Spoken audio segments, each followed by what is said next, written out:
আসসালামু আলাইকুম। ওয়ালাইকুম নমস্কার আসসালাম দাদা, ভাইয়া। কেমন আছেন? আমি তো আছি। কি অবস্থা আপনাদের? জি দাদা, ভালো।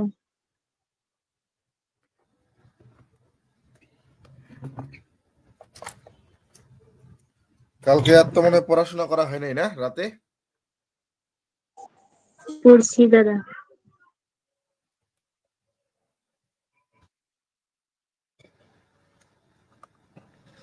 আচ্ছা, একটু লাইভটা চেক করেন। লাইভে কথা ক্লিয়ার আছে কিনা একটু জানাবেন কমেন্ট করে। দ্রুত করেন। এমনি আমি লেট করে ফেলছি একটু।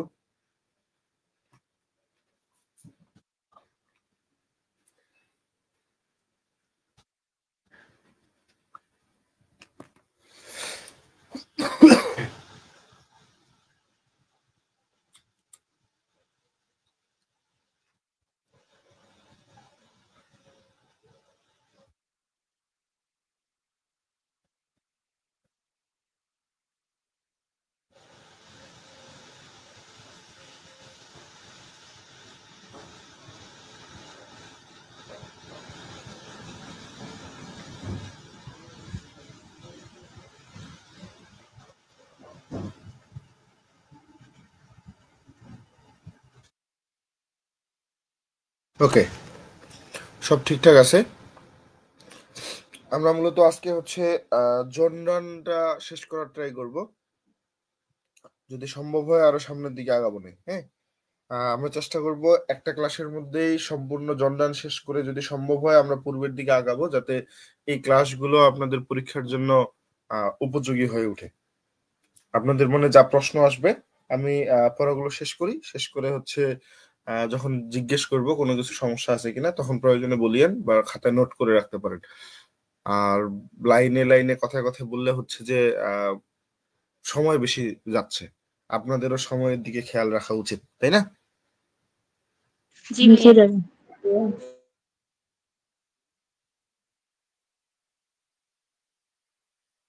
আচ্ছা, জর্ডান সম্পর্কে আমরা ফার্স্ট ইয়ার থেকে পড়ে আসতেছি। আমাদের ফার্স্ট ইয়ারের সিলেবাসে ছিল জর্ডানের কবিতা। সেখান থেকে মূলত আমরা জর্ডানকে চিনি। তো জর্ডানের ব্যাপারটা হচ্ছে, যদি আমরা জাস্ট এই এতটুকু চিন্তা করি, কি ইনফরমেশনটা থেকে দেখি তাতে হবে। ওনার পুরো নাম আমরা জানি জর্ডান। উনি ছিল poet, priest, scholar, soldier and secretary. ওনার জন্মসাল হচ্ছে 1571 অথবা 72। ইংল্যান্ডে লন্ডনে জন্মগ্রহণ করেন। এবং ডেথ বা মৃত্যুর সময়টা হচ্ছে 1631 সাল, যেটা ইংল্যান্ডে লন্ডনেই।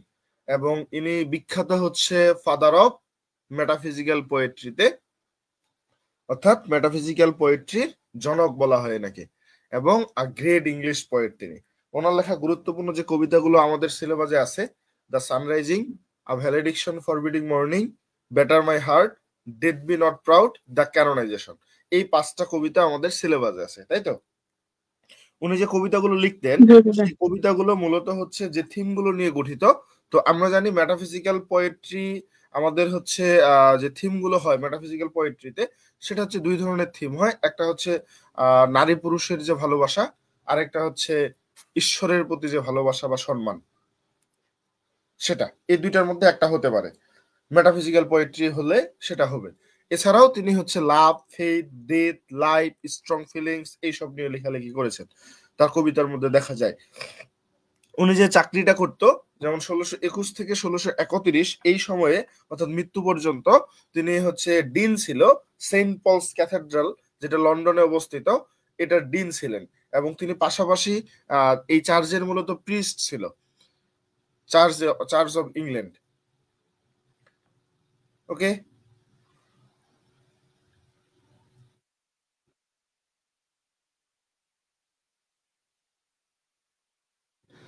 ওকে, এবার আমরা চলে আসি হচ্ছে মেটাফিজিক্যাল পোয়েট্রি কি জিনিস। খুবই গুরুত্বপূর্ণ, কারণ এই কোর্স থেকে একটা প্রশ্ন আসার সম্ভাবনা আছেই, যেটা হচ্ছে যে জর্ডান হোক, অ্যান্ড্রু মার্ভেল হোক, জর্জ হারবার্ট হোক, এনাদেরকে প্রমাণ করতে হবে যে এনারা মেটাফিজিক্যাল পোয়েট।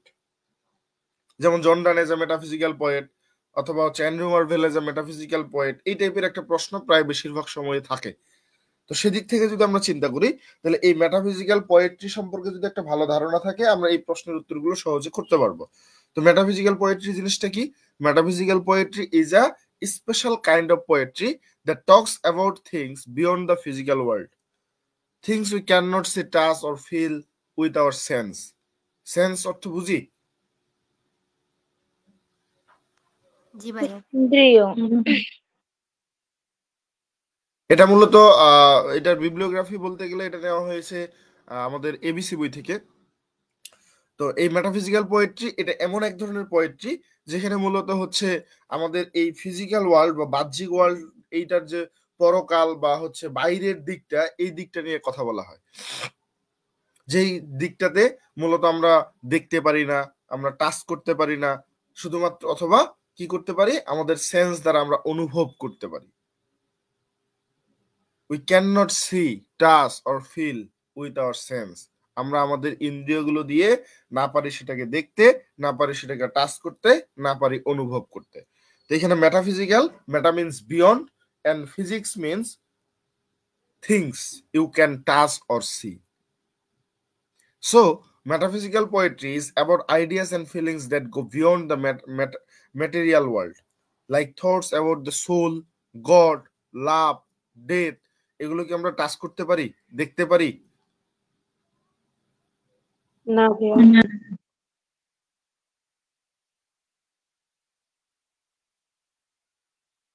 এরপরে যদি খেয়াল করি, these poems explore deep and serious question about life and the universe. এই কবিতাগুলো মূলত হচ্ছে এক্সপ্লোর করা হয় গভীর এবং খুবই মারাত্মক কিছু প্রশ্ন দ্বারা, যেগুলো এই পুরো পৃথিবী অথবা হচ্ছে আমাদের মানে পুরো ইউনিভার্স অথবা হচ্ছে আমাদের জীবন সম্পর্কে বলে। তো metaphysical poetry is different from ordinary poetry. সাধারণ যে কবিতাগুলো আছে এই কবিতাগুলো থেকে কিছুটা ভিন্ন। বিকজ কেন ভিন্ন? কারণটা কি? It tries to explain feelings with logic and reason. যৌক্তিক এবং কারণ দ্বারা, শুধুমাত্র আবেগ দিয়ে নয়, আবেগের সাথে সাথে যৌক্তিকতা থাকতে হবে, কারণ থাকতে হবে, এই সবের অনুভূতির দ্বারা এই কবিতাগুলো ব্যাখ্যা করা হয়। It is like the poet is thinking very carefully and using smart ideas to talk about love, faith or life. These poems often feel like a conversation or debate. এই কবিতাগুলো অনেকটা কনভারসেশনের মতো হয় বা ডায়ালগের মতো হয়, অথবা হচ্ছে ডিবেট একটা তৈরি করে, where the poet argues or explain their thoughts clearly. যেখানে কবি মূলত হচ্ছে তার যে আর্গুস গুলো আছে বা তার যে ব্যাখ্যা বা এক্সপ্লেইন আছে, এগুলো হচ্ছে তার নিজস্ব চিন্তাধারা দিয়ে পরিষ্কার করে, একেবারে ফুটিয়ে তোলে। এখানে কিছু মেইন থিম দেওয়া আছে, abstract theme, sorry main feature দেওয়া আছে, abstract theme, logical and argumentative presentation of emotion, use of concept and with, তারপর হচ্ছে আমাদের টার্সনেস, টার্সেন্স অফ এক্সপ্রেশন, তারপর হচ্ছে skillful use of colloquial words, then abrupt beginning. এই যে 6টা পয়েন্ট এখানে দেওয়া আছে, পয়েন্টগুলো নেওয়া হয়েছে এবিসি বই থেকে, এবং বাকিটা হচ্ছে ব্যাখ্যাটা আমার মতো করে করা। তো মেটাফিজিক্যাল অ্যাবস্ট্রাক্ট থিমের মধ্যে বলা হচ্ছে metaphysical poets write about big and different ideas. Metaphysical কবিরা যারা লেখালেখি করেছে তারা মূলত হচ্ছে অনেক বড় কিছু বা ভিন্ন কিছু ধারণা নিয়ে লেখার চেষ্টা করেছে। Mostly their poems are about spiritual love. তাদের কবিতাগুলো বেশিরভাগগুলো কেমন? আধ্যাত্মিক, সুন্দর ভালোবাসা। আধ্যাত্মিক ভালোবাসায় পূর্ণ, যেমন হচ্ছে love between men and women on a deeper level, or strong devotion to God, অথবা শক্তিশালী একটা ভক্তি বা শ্রদ্ধা ঈশ্বরের প্রতি। This topics are not simple or physical but relate to the soul and mind. অর্থাৎ এই কবিতাগুলো আত্মার সাথে মনের একটা সম্পর্ক। For example, in the good morrow, Donne writes about true love that is deeper than just physical attraction. শারীরিক যে আকর্ষণ, সেই শারীরিক আকর্ষণের থেকে অনেক গভীর ছিল সত্যিকারের ভালোবাসাটা। He talks about how real love awakens the soul and mind. তিনি এখানে কথা বলে যে কিভাবে সত্যিকারের যে ভালোবাসাটা এটা আত্মা এবং মনকে জাগিয়ে তোলে। মনে আছে গুড মোরো কবিতাটা? জি দাদা। এরপরে যেটা আছে logical and argumentative presentation of emotion. The poets do not just show their feelings, Instead, they use logic and reasoning to explain why they feel a certain way. Their poems often read like a discussion or argument about life, love, or death. এখানে বলা হচ্ছে logical and argumentative, যৌক্তিক এবং যৌক্তিকতা, আবেগের সাথে প্রেজেন্টেশনটা থাকবে বা উপস্থাপন করা হবে। কবি শুধুমাত্র এখানে তার ফিলিংসটা শো করবে না, দেখাবে না, এর পরিবর্তে সে ব্যবহার করবে লজিক এবং রিজন, এই দুইটার মাধ্যমে সে এক্সপ্লেইন করবে যে সে কি বা কোন পদ্ধতিতে এটা অনুভব করতে পারতেছে সেটা নিশ্চিত করবে। দেয়ার পোয়েমস, তাদের কবিতাগুলো অফেন রিড, যখন আমরা পড়বো এটাকে একটা ডিসকাশন অর আর্গুমেন্ট মনে হবে, কিসের? জীবন, ভালোবাসা, মৃত্যু এই সম্পর্কে। For example, the poet does not just say I love you. কবি শুধুমাত্র বলার জন্য আই লাভ ইউ বলেনি। Instead Donne explains why his love is strong and true, কেন তার ভালোবাসাটা এত সত্যিকারের বা হচ্ছে এত দৃঢ়, সেই জিনিসটাও বুঝিয়ে দিয়েছেন, অর্থাৎ যুক্তি দিয়ে দিয়েছেন। He argues that before he met his lover his life was like sleep or nothing.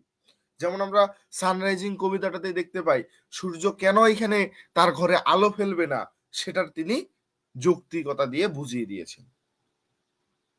কেন তিনি সূর্যকে বিজি ওল্ড ফুল বলছেন সেটাও তিনি বুঝিয়ে দিয়েছেন। Now their love is a new full world. অর্থাৎ সানরাইজিং কবিতাও যদি দেখেন, সেখানে কি করা হচ্ছে, তার যে ঘরের ভিতরে সূর্যকে অবশেষে আলো দিতে বলে, যে বাইরে তোমার আর কোথাও আলো দেওয়ার দরকার নাই, তুমি এখানে আলো দাও, তাতেই তোমার সম্পূর্ণ পৃথিবীতে আলো দেওয়া হবে, কারণ সম্পূর্ণ পৃথিবী আমার ঘরেই অবস্থান করছে। Clear? Then third point, use of conceit and weight. A conceit is a clever and unusual comparison between two very different things. Metaphysical poets love using such surprising images to make the reader think.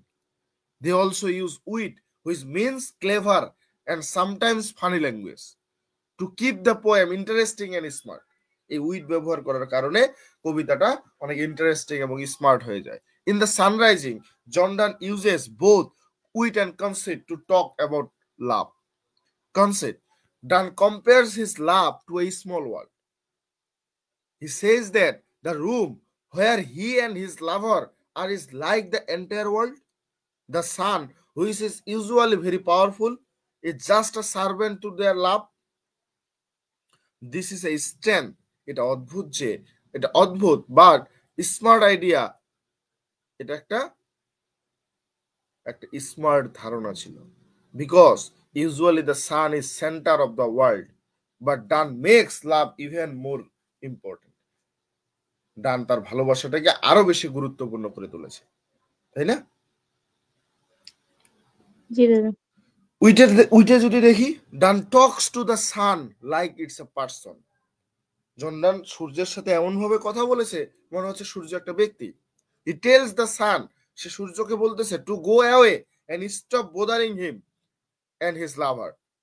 তুমি এখান থেকে চলে যাও, আমাকে এবং আমার বিলাভেডকে বা তার লাভারকে বোদারিং করতে দেয়নি বা বিরক্ত করতে নিষেধ করছে।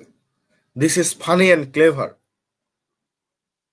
because normally we cannot talk to the sun. আমরা সূর্যের সাথে কথা বলতে পারি, এটা ফানি এন্ড ক্লেভার আইডিয়া না? তো the way that argues with the sun shows his smart use of language and makes the poem playful. এই হচ্ছে কনসেপ্ট এন্ড উইটের ব্যবহার। দেন আমরা যদি খেয়াল করি, তার সেন্স অফ এক্সপ্রেশন।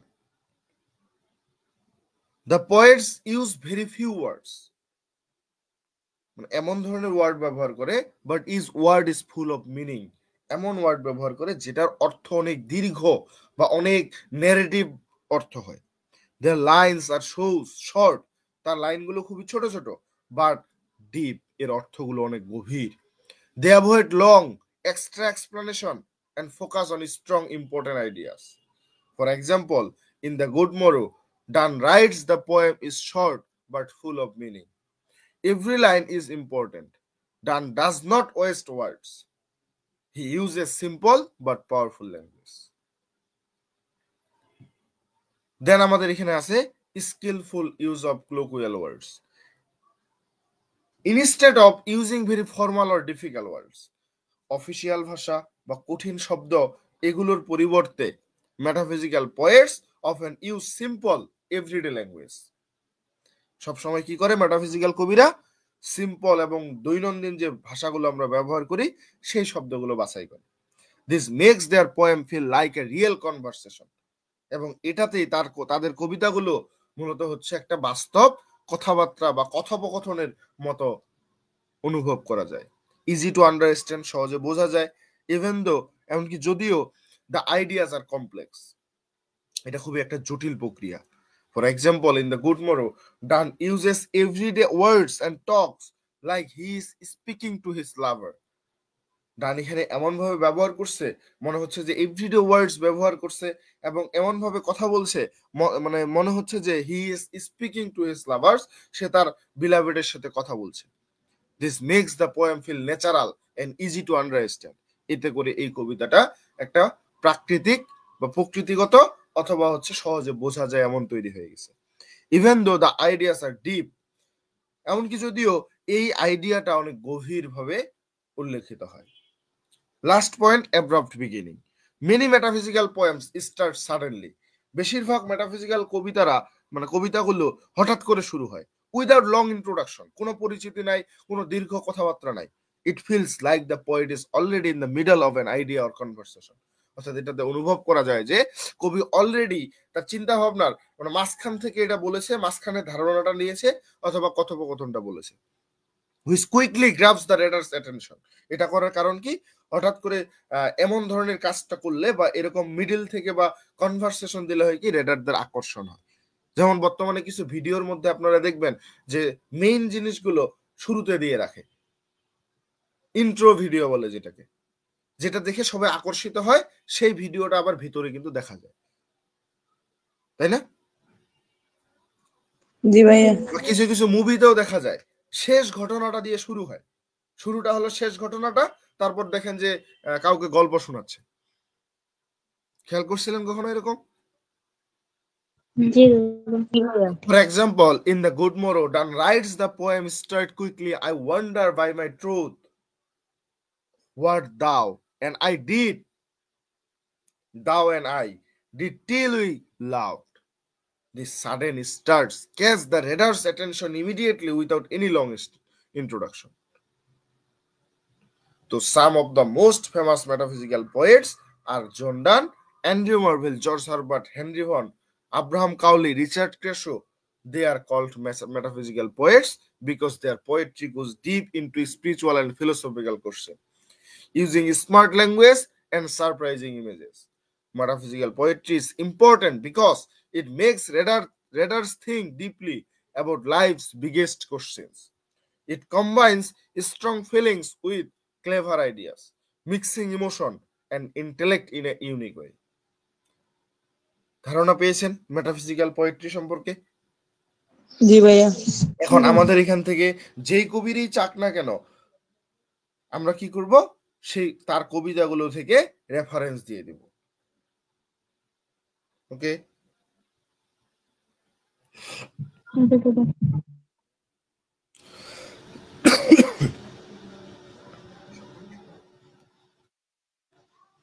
আমাদের জন ডানের কবিতা আছে 5টা।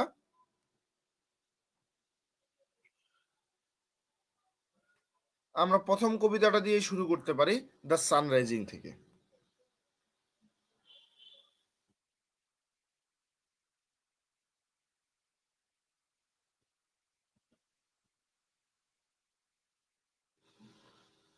এখন এই কবিতাটা যদি শুরু করি, লং ইন্ট্রোডাকশন দরকার নাই, কারণ এগুলো সময় নষ্ট করতে গেলে। আমরা জাস্ট কি ফ্যাক্টসটা খেয়াল করি, তারপর সামারিটা দেখে নেবো, হয়ে যাবে। দ্য সানরাইজিং কবিতার নাম, রাইটার জন ডান, রাইটার্স টাইটেল দেওয়া আছে। এটা 1609 সালের দিকে লেখা হয়। 1633 সালে তার সংস অ্যান্ড সনেটস এর মধ্যে পাবলিশড করা হয়। তারপর হচ্ছে এটা হচ্ছে ইংলিশ রেনেসা বা মেটাফিজিক্যাল এজ বা এলিজাবেথান বা জ্যাকোবিয়ান এজের এই সময়ে মূলত, বিশেষ করে জ্যাকোবিয়ান এজের, কারণ 1603 থেকে 1625 এই সময়টা হচ্ছে জ্যাকোবিয়ান এজ। তাহলে জ্যাকোবিয়ান এজটাকে বোঝানো হয়, যেটা মেটাফিজিক্যাল এজের জন্য একটা বিখ্যাত ছিল বা মেটাফিজিক্যাল কবিদের জন্য একটা বিখ্যাত সময় ছিল।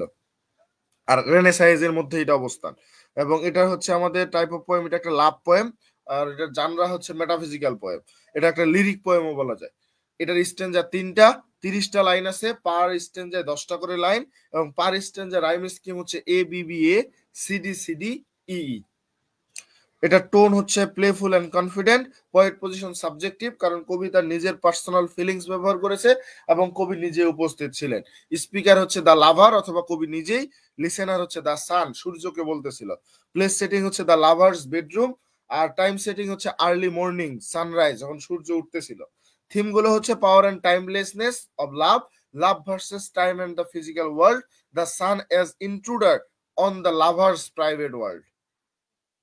সেন্ট্রাল মেসেজে দেওয়া আছে true love is more powerful than time and the outside world. Famous line দেওয়া আছে এখানে, শুরুর দিকের লাইনগুলো। এখানে কবিতাটা দিয়ে দেওয়া আছে, busy old fool unruly sun, why dost thou thus through windows and through curtains call on us. এখন আসলে পুরো কবিতা পড়ার এইভাবে সময় নেই।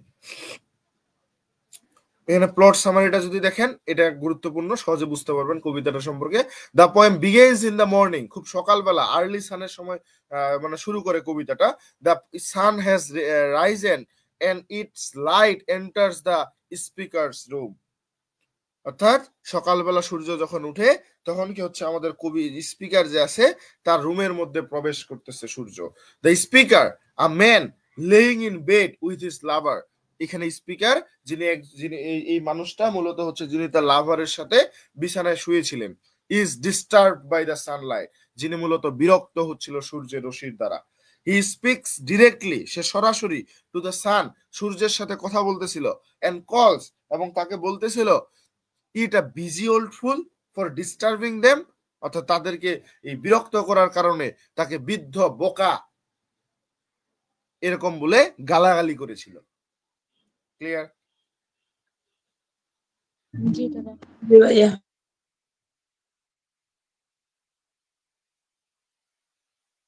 একটু দাঁড়ান, আমি 4th ইয়ারের গ্রুপে একটু ক্লাসের লিঙ্কটা দিই, তারা চেয়েছিল, আমি ভুলে গিয়েছি।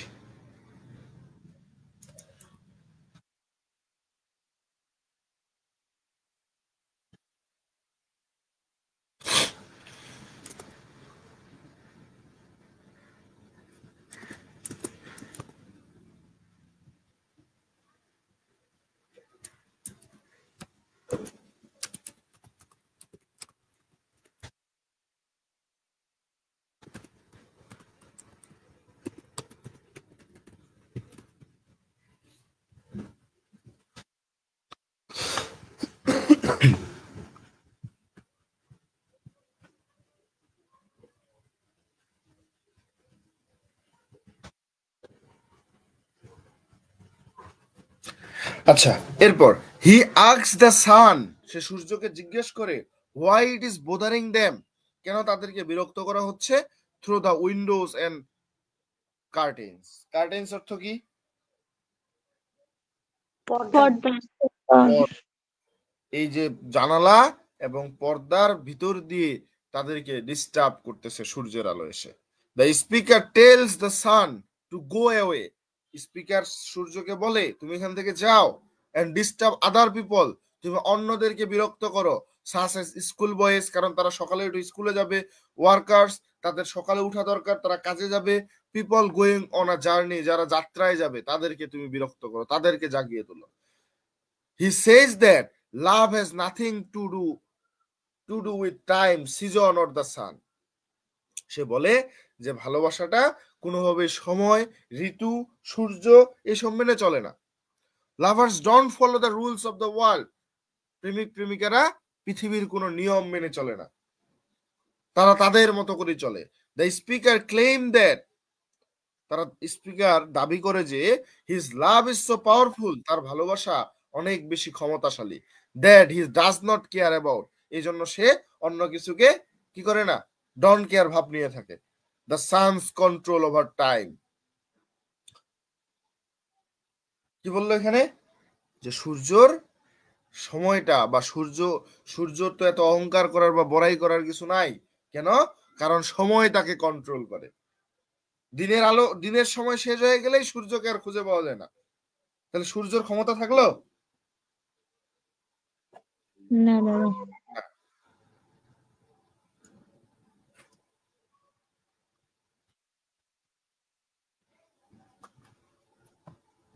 দেন বলা হচ্ছে হি সেজ দ্যাট, সে বলে যে কিংস এন্ড প্রিন্স, রাজা এবং রাজপুত্র যারা আছে, are nothing compare to him and his lover, তাদের সাথে মূলত হচ্ছে প্রেমিক প্রেমিকার কোনো তুলনা হয় না।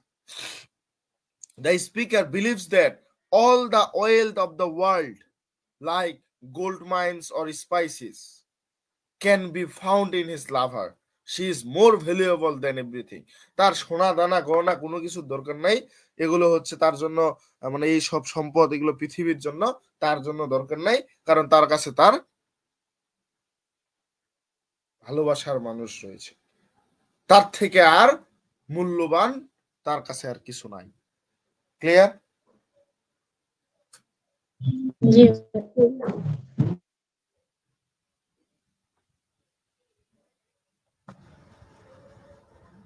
He declares that their bedroom is like the whole world. তার যে বেডরুমটা ছিল, সে বলে যে এটা সম্পূর্ণ পৃথিবীর মতো। নাথিং আউটসাইড ইট ম্যাটার্স, বাইরের আর কোনো কিছুর দরকার নাই। হি কলস হিমসেলফ আ প্রিন্স, সে নিজেকে সেখানকার মূলত প্রিন্স বা রাজপুত্র বলতেছে। And his lover is the central of this world, এবং এই পৃথিবীর মূল কেন্দ্রবিন্দু হচ্ছে তার প্রেমিকা। দ্য সান, সূর্য, instead of ruling the whole world, তুমি সারা পৃথিবীতে হচ্ছে আলো দাও, তো এই আলো দেওয়ার পরিবর্তে can now just shine on them, তুমি এখানে আলো দিতে পারো, because they are the most important thing in the world. আমার এই পৃথিবীতে যা যা আছে এই ঘরের মধ্যে, তারা অন্যদের এই পৃথিবীর থেকে মানে বাইরের পৃথিবীর থেকে অনেক বেশি গুরুত্বপূর্ণ। অর্থাৎ বোঝাচ্ছে যে তুমি যদি এখানে আলো দাও, তাহলে বাইরের সব কিছু এমনিতে আলোকিত হয়ে যাবে। At the end, the speaker no longer fights with the sun. He welcomes it because by shining on them, the sun shine on the whole world. কবিতার শেষে কবি মূলত সূর্যের সাথে no longer with the sun, মানে সূর্যের সাথে আর বেশি কথোপকথন সে বাড়াতে চায় না। হি ওয়েলকামস ইট, সে তাকে স্বাগত জানায়। Because by shining on them the sun shine on the whole world, তুমি যদি এখানে আলো দাও, তাহলে সম্পূর্ণ পৃথিবী আলোকিত হয়ে উঠবে। বুঝতে পারছেন? জি দাদা।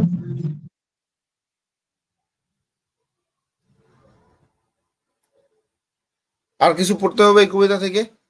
গল্পটার ধারণা পেয়েছেন নাকি গল্পটা না বলবো? দাদা। জি ভাইয়া, আর কিছু করতে হবে না। ভাইয়া সকালে এটাই দেওয়া। আমার এটা দিয়ে গল্পটা ফুটে ফুটে ওঠার কথা, বুঝতে পারার কথা। তাহলে জি দাদা। চলে যাই। জি দাদা, ওটাই হলো।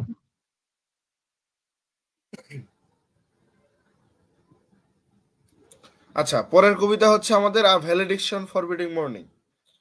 এই কবিতাটা, এটার হচ্ছে ফুল টাইটেল যদি খেয়াল করি, ভ্যালেডিকশন ফরবিডিং মর্নিং, জন ডানের রাইটার, তারপর রাইটার্স টাইটেল দেওয়া আছে, 1611 সালে লেখা হয়, 1633 সালে প্রকাশিত হয়েছে। কথায় প্রকাশিত হইলো জন ডানের যে কালেকশন আছে, সেই জন ডানস পোয়েমস কালেকশনে পাবলিশ করা হয়েছিল। এটাও একটা মেটাফিজিক্যাল কবিতা। মেটাফিজিক্যাল সেই সময়ে বা জ্যাকোবিয়ানের সময়েই মূলত লেখা হয়েছে। এটা একটা লাভ পোয়েম বা ফেয়ারওয়েল পোয়েম। ফেয়ারওয়েল কেন বলা হয়েছে? বিদায় যাত্রা, ওই যে জার্নি যাবে যে, ওই জন্য। যে এটা একটা বিদায়ী যাত্রা বোঝাচ্ছে।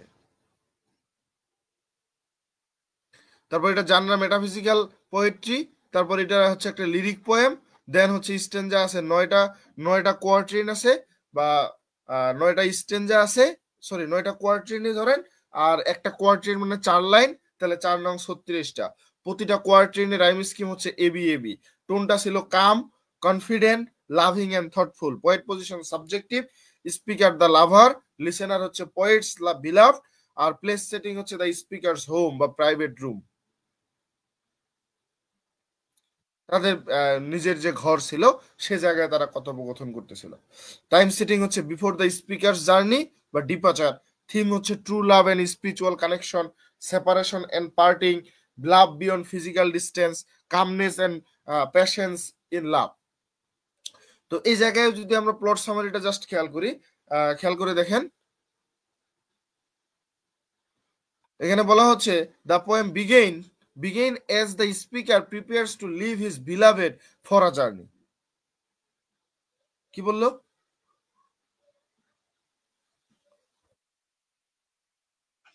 প্রস্তুতি নিচ্ছে জার্নি যাওয়ার জন্য।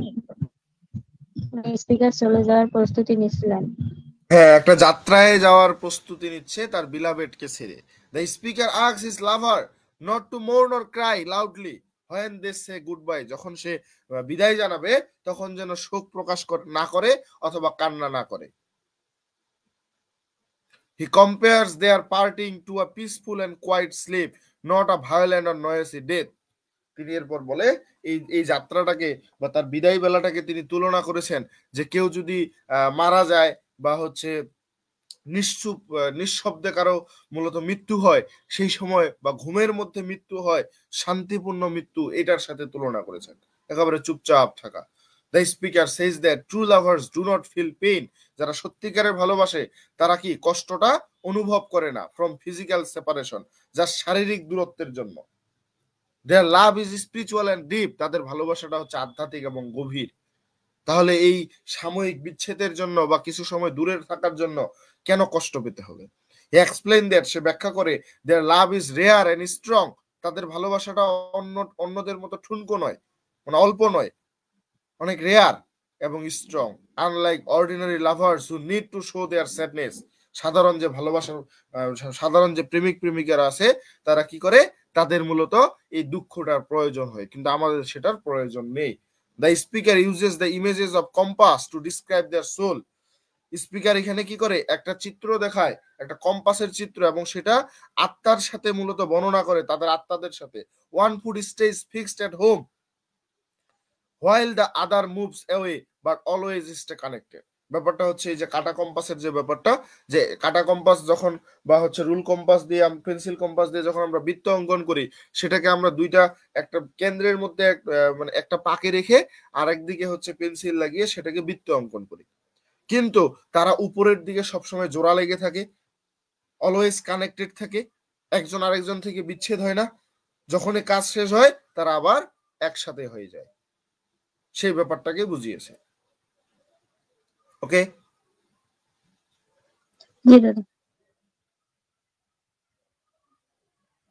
he says that even when they are far apart, their hearts are joined and balanced like the two legs of compass। সে বলে যে মানে যখন তারা একজন আরেকজনের থেকে দূরে থাকতেছে, কিন্তু তাদের হার্ট, তাদের হৃদয় আর জয়েন্ট একসাথে আছে এন্ড ব্যালেন্সড হয়ে আছে, যেভাবে এই কম্পাসের দুইটা লেগ আলাদা হয় এবং একসাথে হয়। The speaker tells his lover that their love is perfect and unchanging। Speaker তার প্রেমিকাকে বলে যে তাদের ভালোবাসাটা হচ্ছে নিখুঁত এবং অপরিবর্তনীয়, beyond physical distance or time. এটা শুধুমাত্র একটা শারীরিক দূরত্ব বা সময়ের দূরত্ব। ওকে, ওকে দাদা।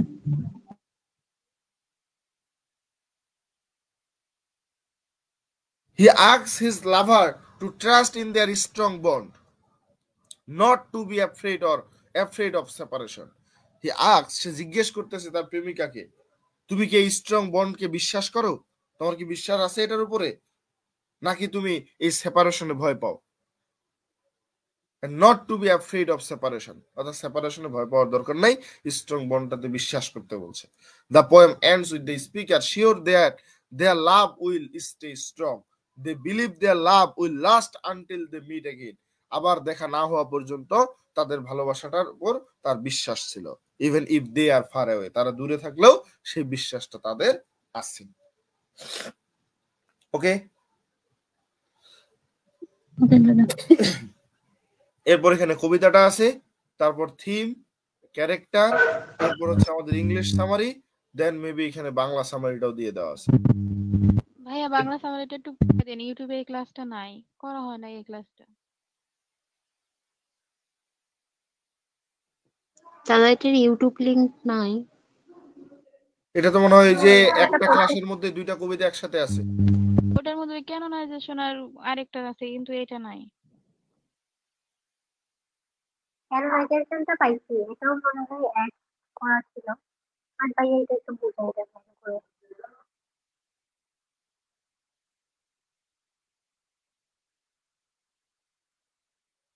আচ্ছা, তো জর্ডানের আ ভ্যালেডিকশন ফরবিডিং মর্নিং কবিতাটা একটা বিদায়ের সময়কার ভালোবাসার কথা বলে।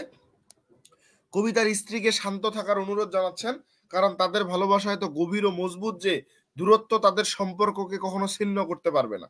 কবি বলেছেন তাদের ভালোবাসা তেমন একটা গভীর আত্মিক সম্পর্ক যা শারীরিক বিচ্ছেদের দ্বারা প্রভাবিত হয় না। তো এই কবিতায় বিদায়ের সময়ের বেদনাদায়ক আবেগ ও স্থায়ী অটুট ভালোবাসার শক্তিকে তুলে ধরা হয়েছে। পুরো কবিতাটা যুক্তি, বর্ণনা এবং হচ্ছে যে রূপকের মাধ্যমে বা মেটাফোরের মাধ্যমে গড়া, যা মেটাফিজিক্যাল কবিতার অন্যতম একটা বৈশিষ্ট্য, তাই না?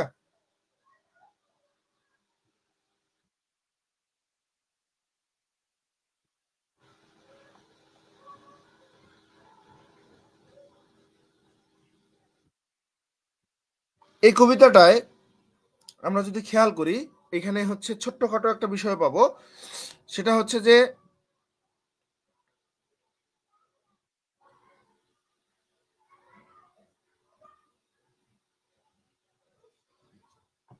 এখানে এই কবিতার শুরুতে কবি হচ্ছে বাইরে মানে তার বাড়ি থেকে বাইরে কোনো একটা কাজের জন্য যাবে, যেটা ব্যাকগ্রাউন্ড বলা যায়। তো এই যে তাদের সাময়িক বিচ্ছেদ, মানুষ কাজে যায়, কোনো মিটিং এর জন্য বাইরে যায়, অথবা ঘুরতে যেতে হয়, কোনো প্রোগ্রামে যেতে হয়, এই যে সাময়িক বিচ্ছেদ, এই সাময়িক বিচ্ছেদ নিয়ে তিনি কথা বলেছেন। একজন আরেকজনকে ছাড়া তারা থাকতে পারবে না, তো সাময়িক বিচ্ছেদটাও সহ্য করতে পারে না। তো কবি তার ওয়াইফকে, তার স্ত্রীকে বা তার বিলাবেটকে বোঝাচ্ছে যে এই সাময়িক বিচ্ছেদ এটা শুধু শারীরিক বিচ্ছেদ, আমাদের সম্পর্কটা হচ্ছে একেবারে স্পিরিচুয়াল, হৃদয় থেকে, আধ্যাত্মিক ভাবে। তো প্রথম স্ট্যান্জায় কবি দেখিয়েছে, প্রথম স্ট্যান্জায় কবি বিদায়ের বেদনাকে আবেগের প্রাকৃতিক উপাদানের সঙ্গে তুলনা করে দেখিয়েছেন যে প্রকৃত বিদায় কখনো গম্ভীর বা উচ্চ স্বরে কান্নাকাটি করে করে হয় না। তিনি বলেছেন সত্যিকারের বিদায় ও ভালোবাসা নরম, শান্ত ও নম্র হয়, যেমন সূক্ষ্ম ধোঁয়া যেটি সহজেই বাতাসে মিশে যায় কিন্তু চোখে দেখা যায় না। কারণ যদি এটা চোখে দেখা যেত, বা এই বেদনাগুলো যখন মানুষ, বাইরের মানুষ জানতে পারবে আপনি কষ্টে আছেন, তখন মানুষ আপনাকে মূলত হচ্ছে সান্ত্বনা দেওয়ার জন্য আসবে, সান্ত্বনা দিতে এসে আপনার মনে আরো ব্যথা দিয়ে যাবে। তো স্টেনজায় বিদায়ের ব্যথা প্রকাশের পরিবর্তে কবি শান্ত থাকার কথা বলেছেন, কারণ তাদের ভালোবাসার গভীরতা এতই পরম যে তা ঝাঁকুনি খেলেও বা হচ্ছে ভূমিকম্প আসলেও ভেঙে পড়বে না।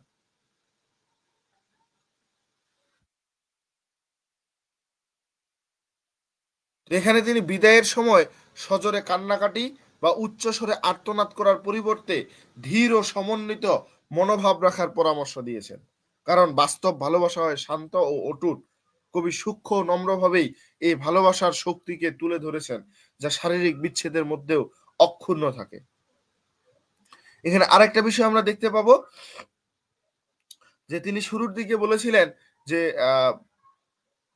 সে একটা ছোট্ট ভ্রমণে যাচ্ছে, এজন্য সে একটা তুলনা এখানে ব্যবহার করেছে। বক্তা বলেছে যে যখন কোনো ভালো মানুষ মারা যায়, তারা এই দুনিয়া ছেড়ে যায় একেবারে নীরবে ও শান্তভাবে। তাদের বন্ধুরাও বুঝতে পারে না বা পরিবারের মানুষরাও বুঝতে পারে না তারা কখন মারা গেল, কারণ এতটাই শান্ত হয়। তো এখানে স্পিকার বলতে চায় তার প্রেমিকার থেকে বিদায় নেওয়াটা যেন তেমনই শান্ত হয়, কোনো ধরনের কান্না হইচই ছাড়া, একেবারে কোমল ভাবে। ঠিক আছে। জি এবং দাদা। দ্বিতীয় স্ট্যান্জায় দেখানো হচ্ছে যে দ্বিতীয় স্তবকে কবি তার স্ত্রীকে বোঝানোর চেষ্টা করছেন যে তাদের ভালোবাসা তেমন এক ধরনের আত্মিক বন্ধন যা শরীরের বাহ্যিক ছাড়াছাড়ি দ্বারা ক্ষতিগ্রস্ত হয় না। তিনি বলেছেন যখন কেউ মারা যায় তখন উচ্চ স্বরে কান্নাকাটি হয়, কারণ আত্মার বিচ্ছেদ হয়, কিন্তু তাদের ভালোবাসা এমন বিচ্ছেদ নেই। তাদের ভালোবাসা দেহের মধ্যে নয়, বরং আত্মার গভীরে নিহিত।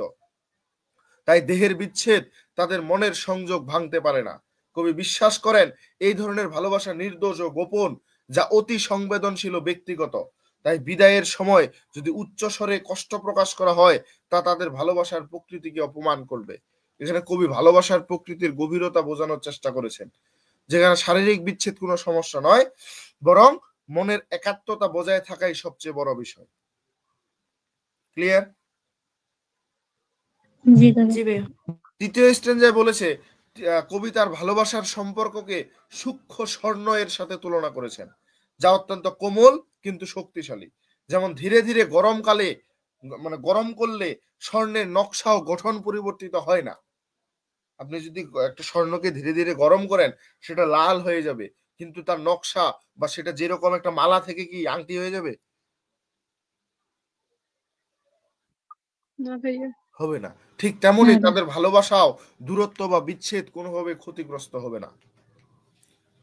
তাদের ভালোবাসাটাও এই দূরত্ব বা বিচ্ছেদে কোনোভাবে ক্ষতিগ্রস্ত হবে না। এখানে স্বর্ণের মাধুর্য ও স্থায়িত্বকে রূপক হিসেবে ব্যবহার করা হয়েছে ভালোবাসার অটুটতা বোঝাতে।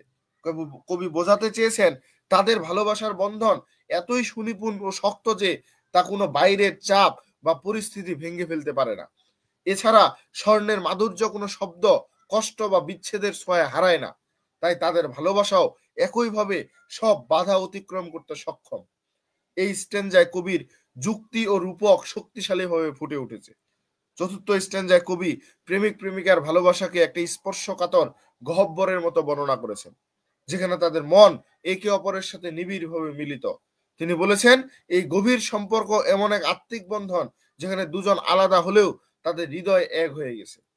এটা একটা মেটাফিজিক্যাল চিন্তা, যেখানে ভালোবাসার মানে কেবল শারীরিক উপস্থিতি নয়, বরং আত্মার মিলন। কবি আরো বলেছেন এমন ভালোবাসার ক্ষেত্রে শারীরিক বিচ্ছেদ শুধু বাহ্যিক একটা ব্যাপার, কিন্তু অভ্যন্তরীণ সম্পর্কের গভীরতা কমায় না। তিনি তার স্ত্রীকে বুঝিয়েছেন এই গভীর আত্মিক মিলনের কারণে শারীরিক দূরত্ব তাদের সম্পর্ককে দুর্বল করতে পারবে না। এই স্ট্যান্জায় ভালোবাসার অসীমতা এবং আত্মিক একাত্মতার ধারণা জোরালো হয়েছে। পঞ্চম স্ট্যান্জায় বলা হয় কবি একটা বিখ্যাত রূপকের ব্যবহার করেছেন যা কবিতাটার সবচেয়ে একটা পরিচিত অংশ। এখানে ভালোবাসার সম্পর্ককে একটা জ্যামিতিক রেখার মতো বর্ণনা করা হয়েছে, যেখানে দুই ভালোবাসার মানুষ ভিন্ন জায়গায় থাকলেও তাদের হৃদয় একই বিন্দুর চারপাশে ঘুরে। কবি বলেন তাদের ভালোবাসা যেন একটা পরিপাটি বৃত্তের দুই প্রান্ত, যেখানে এক প্রান্ত ঘুরলে অন্য প্রান্ত সঙ্গেই যুক্ত থাকে। এই রূপক ব্যবহার কবিতার মেটাফিজিক্যাল চরিত্রকে আরো দৃঢ় করে তোলে, কারণ এখানে ভালোবাসাকে কেবল আবেগ নয়, বরং যুক্তি ও বুদ্ধির মাধ্যমে ব্যাখ্যা করা হয়েছে। যদি বলেন বা যদি কবি বলেন যদিও দূরত্ব তাদের শারীরিকভাবে আলাদা করে দেয়, তবে হৃদয়ের সংযোগ ও আত্মার মিলন কখনো ছিন্ন হবে না। বৃত্তের ন্যায্যতা ও নিখুঁত মিলনের মাধ্যমে ভালোবাসার স্থায়িত্বকে তুলে ধরে।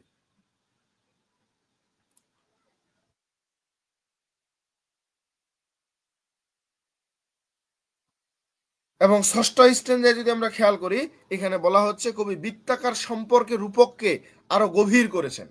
তিনি বলেছেন যে প্রান্তটা ঘুরে বেড়াচ্ছে সে ছোট অংশ হলেও বৃত্তের অক্ষকে সে শক্তি দিয়ে ঘুরিয়ে রাখে।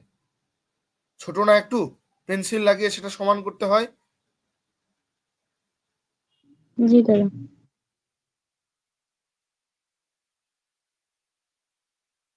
তো এর মাধ্যমে কবি বোঝাতে চেয়েছেন যে সম্পর্কের একটা অংশ বেশি সক্রিয় ও বিচরণশীল, অন্য অংশ স্থির হলেও তারা পরস্পরের পরিপূরক।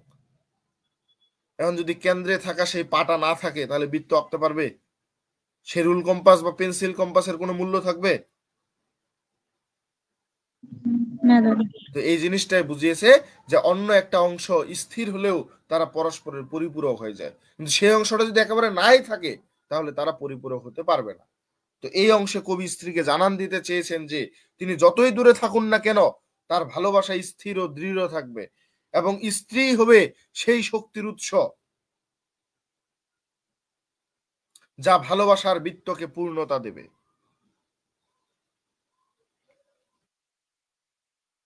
তো এটি ভালোবাসার আন্তরিক ও আত্মিক বোঝাপড়ার একটা চমৎকার উদাহরণ, যেখানে শারীরিক বিচ্ছেদ নয়, অন্তরের একাত্মতা ও সংযোগই প্রধান। এই দুইটা স্ট্যান্জা, পঞ্চম এবং ষষ্ঠ স্ট্যান্জায় মূলত যদি আরেকটু ডিপলি ভাবে চিন্তা করি বা বলা যায়, তাহলে বক্তা বলেন যে তাদের যদি তাদের আত্মা দুইটা হয় তবে তা কম্পাসের দুই কাটার মতো। একটি কাঁটা কেন্দ্রে স্থির থাকে, অন্যটা ঘোরে। তার প্রেমিকা সেই স্থির কাঁটা, আর সে হচ্ছে নিজে চলমান কাঁটা। যখন একটা কাঁটা ঘোরে তখন স্থির কাঁটাও কিছুটা ঝুঁকে পড়ে সেই বাইরের দিকে ঘুরে বেড়ানো কাঁটাটার দিকে। যখন সেই ঘুরে বেড়ানো কাঁটা আবার কেন্দ্রে ফিরে আসে তখন কাঁটা দুটি আবার মিলিত হয়, এক হয়ে যায়। এটি বোঝায় যে তার প্রেমিকা দূরে থাকলেও মানসিকভাবে তার সঙ্গে যুক্ত থাকবে। বক্তা বলেন, তার প্রেমিকা যেন কম্পাসের সেই স্থির কাঁটা, আর সে হবে সেই কাঁটা যা ঘুরতেছে। কিন্তু প্রেমিকার এই স্থিরতা তার যাত্রাকে পরিপূর্ণ ভারসাম্য করে তুলবে। ঠিক যেমন কম্পাসের নিখুঁত বৃত্ত আঁকা হয়, আর শেষ পর্যন্ত সে তার প্রেমিকের কাছে আবার ফিরে আসবে। ক্লিয়ার হয়েছে এ পর্যন্ত? জি দাদা। সপ্তম স্ট্যান্জায় যদি দেখেন, কবি তাদের ভালোবাসার গাঢ়তার বা গভীরতার কথা বলেছেন, যা কোনো বাইরের শক্তি দ্বারা বিচ্ছিন্ন করা যায় না। তিনি বিশ্বাস করেন তাদের ভালোবাসা এমন এক রহস্যময় শক্তি যা শারীরিক বিচ্ছেদ, দূরত্ব কিংবা সময়ের বাধা অতিক্রম করতে পারে। কবি বলেছেন, এই ভালোবাসা এমন এক সম্পর্ক যা শারীরিক সংস্পর্শের বাইরে গিয়ে আত্মার মিলনে পরিণত হয়েছে। এই স্ট্যান্জায় কবি ভালোবাসাকে এক ধরনের আধ্যাত্মিক শক্তি হিসেবে প্রতিষ্ঠিত করেছেন, যা মানুষের দৈহিক সীমাবদ্ধতাকে ছাপিয়ে যায়। এটি ভালোবাসার মহান গুণাবলী, যা শুধু অনুভূতির নয় বরং আত্মার গভীর সম্পর্ক। অষ্টম স্ট্যান্জায় কবি তার ভালোবাসার গভীরতা ও একত্বের ধারণাকে আরো বিস্তৃত করেছেন। এখানে তিনি বলেছেন, তাদের ভালোবাসা এমন এক শক্তিশালী বন্ধন যা কখনো ফেটে যাবে না বা ছিন্ন হবে না। শারীরিক বিচ্ছেদ মানে কোনো পরিবর্তন নয়, বরং ভালোবাসার এক অবিচ্ছিন্ন লিঙ্ক তৈরি হয়েছে, যা সময় ও স্থান উভয়কে অতিক্রম করে। কবি জানান দিচ্ছেন, এই ভালোবাসা এক ধরনের আধ্যাত্মিক ও চিরস্থায়ী বন্ধন, যা মৃত্যু পর্যন্ত টিকে থাকবে। কবির বক্তব্য থেকে বোঝা যায়, ভালোবাসা কেবলমাত্র আবেগ নয়, বরং এটি এক প্রকার অস্তিত্বের শক্তি, যা মানুষের জীবনকে পরিপূর্ণ করে তোলে। সর্বশেষ স্ট্যান্জা এবং নবম স্ট্যান্জা, এই জায়গায় কবিতার ভালোবাসার চূড়ান্ত সারমর্ম প্রকাশ করেছেন। তিনি তার স্ত্রীকে জানাচ্ছেন, যে কোনো দূরত্বই তাদের প্রেমকে কমাতে পারবে না, বরং এই ভালোবাসা এমন এক কেন্দ্রবিন্দু যা সবকিছুকে নিয়ন্ত্রণ করে, এবং যেখানেই থাকুক ভালোবাসার শক্তি সমান থাকবে, কখনোই কমবে না বা সবসময় বাড়তে থাকবে। কবি সূক্ষ্ম ও শক্তিশালী যুক্তি দিয়ে বুঝিয়েছেন, তাদের সম্পর্ক এমন এক সেতু যা কোনো দূরত্বে ভাঙে না। এই স্ট্যান্জায় কবিতার স্ত্রীকে শান্ত থাকার অনুরোধ করেছেন, কারণ প্রেমিকরা কখনো সত্যিকারের বিচ্ছেদ করে না, বরং তাদের ভালোবাসা আত্মার মধ্যে এতই গভীর যে দেহের বিচ্ছেদ কেবল বাহ্যিক প্রভাব ফেলতে পারে। কবিতার শেষ অংশে ভালোবাসার ঐশ্বরিক ও চিরস্থায়ী গুণাবলী জোরালো ভাবে ফুটে উঠেছে। ক্লিয়ার হয়েছে? জি দাদা। যদি আপনি ইউটিউবে অথবা গুগলে বাংলা সামারি দেখেন, এত বিস্তারিত পাবেন না, জাস্ট মূল কথাটাই বলছে শুধু সেখানে। আর এটা সামারি না, এটা হচ্ছে বাংলা অ্যানালাইসিস, যেহেতু এই জন্য আমি স্ট্যান্জা ভয়েস স্ট্যান্জা প্রত্যেকটা স্ট্যান্জা আলোচনা করে দিয়েছি। কারো কোনো প্রশ্ন আছে এই কবিতা থেকে? না দাদা। না ভাইয়া। এবার যে কবিতাটা আছে সেটা হচ্ছে বেটার মাই হার্ট। মনে আছে এই কবিতাটা কি সম্পর্কে?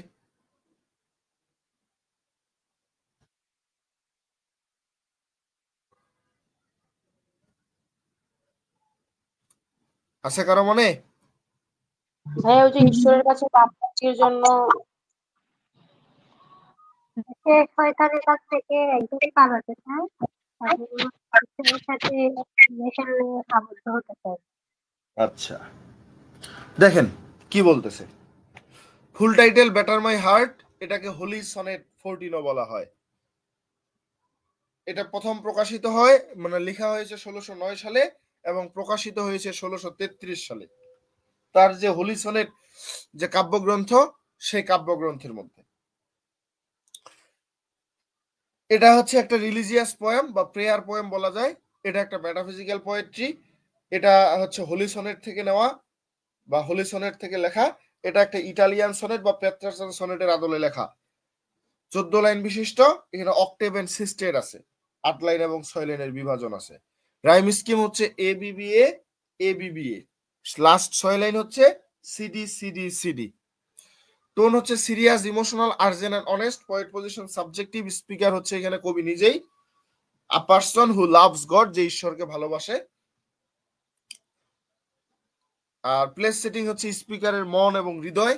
এটা আলাদা করে প্লেস সেটিং না লিখলেও হয়, এগুলো আসলে টাইম সেটিং, প্লেস সেটিং উল্লেখযোগ্য না, কিন্তু বোঝার জন্য দেওয়া। নাহলে অনেকে চিন্তা করতে পারেন যে এটা টাইম সেটিং কি হবে। যখন সে প্রার্থনা করে, তার মনের মধ্যে একটা স্ট্রাগল চলতেছিল, সেটাই হচ্ছে টাইম সেটিং। আর কবির যে মন এবং হৃদয়টাই হচ্ছে প্লেস সেটিং। লিসেনার গড, এখানে 3 পার্সনের গড, অথবা সেদিন আমরা পড়েছিলাম প্যারাডাইস লস্টে কি ছিল, ট্রিনিটি গড ছিল না, ট্রিনিটি গড। জি জি দাদা। Father, Son and Holy Spirit. Theme হচ্ছে struggle between sin and faith, desire for spiritual change, God's power and love, conflict between body and the soul. এখানে প্লট সামারি দিয়ে দেওয়া আছে। যদি আমরা প্লট সামারিটা খেয়াল করি, the poem starts with the speaker asking God to come into his heart very strongly.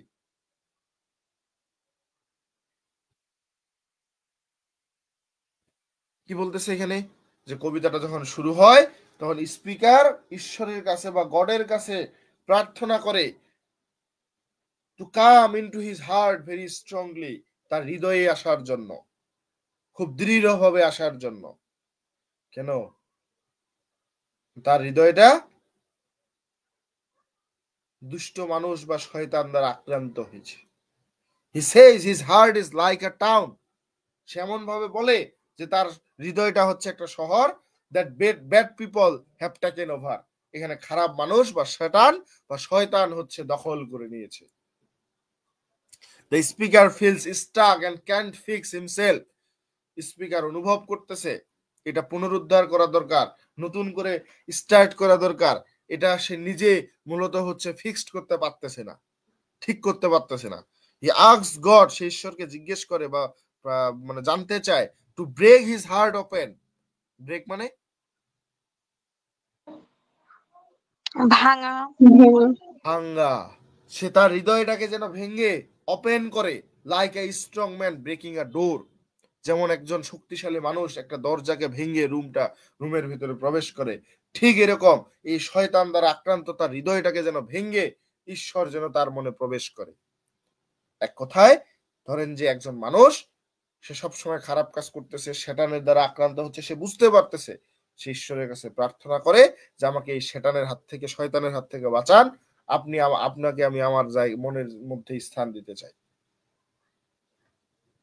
He says he tried to be good by himself. সে চেষ্টা করতেছে নিজেকে ভালো তৈরি করার, but it didn't work. কিন্তু এটা কাজ করতেছে না। So now, সুতরাং এখন he wants God to be very strong and help him change. ঈশ্বরই তাকে এই মানে খুবই শক্তিশালী মনে এই পরিবর্তনটা নিয়ে আসতে সহায়তা করতে পারে, পরিবর্তন নিয়ে আসতে। He wants God to take control of his heart. সে চায় যে ঈশ্বর তার হৃদয়ের নিয়ন্ত্রণ নিয়ে নেয়। The speaker says only if God wins by force, he can truly love God. Speaker বলে যে একমাত্র যদি ঈশ্বর এখানে জিতে যায়, শক্তিশালী মানে জোর প্রদান করে, he can truly love God, তাহলে সে কি করবে? ঈশ্বরকে সে সত্যিকারের ভালোবাসবে। He wants God to make him pure and free from bad things. সে চায় ঈশ্বর একেবারে নিখুঁত ভাবে উঠুক, পিওর হয়ে উঠুক, তাকে পিওর করে তুলুক আর কি, এবং এই খারাপ চিন্তা ভাবনা থেকে তাকে মুক্ত করে দিক। At the end, he asks God to save him. এবং পরিশেষে সে ঈশ্বরের কাছে জানতে চায় যে save him by loving him with power. তার শক্তি দ্বারা, তার ভালোবাসা দ্বারা, মানে তার শক্তি দ্বারা তাকে রক্ষা করবে, তাকে ভালোবাসবে। ওকে,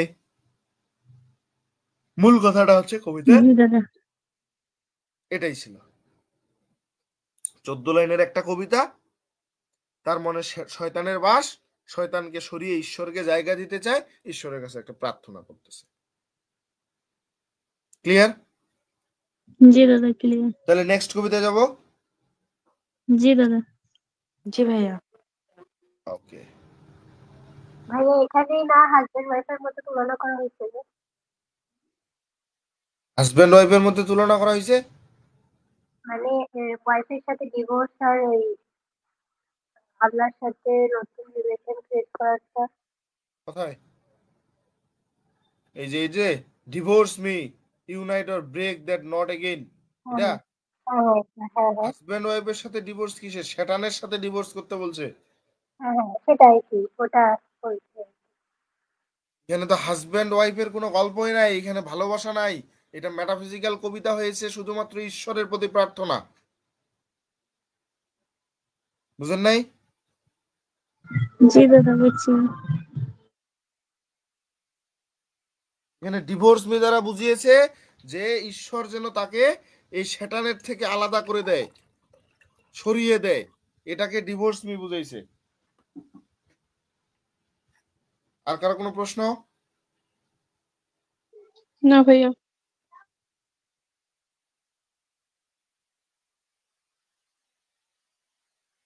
এরপর আছে death be not proud, 4th number Kabita.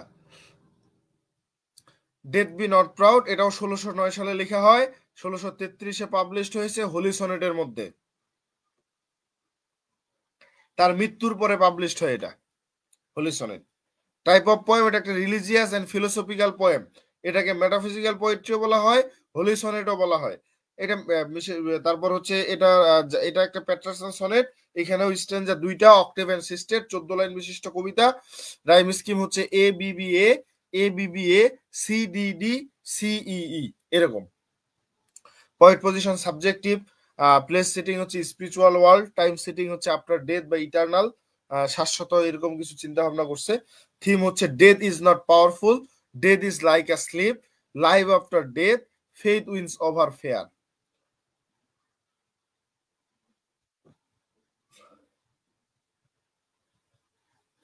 Plot সেটিংটা দেখেন, সরি প্লট সামারিটা দেখেন।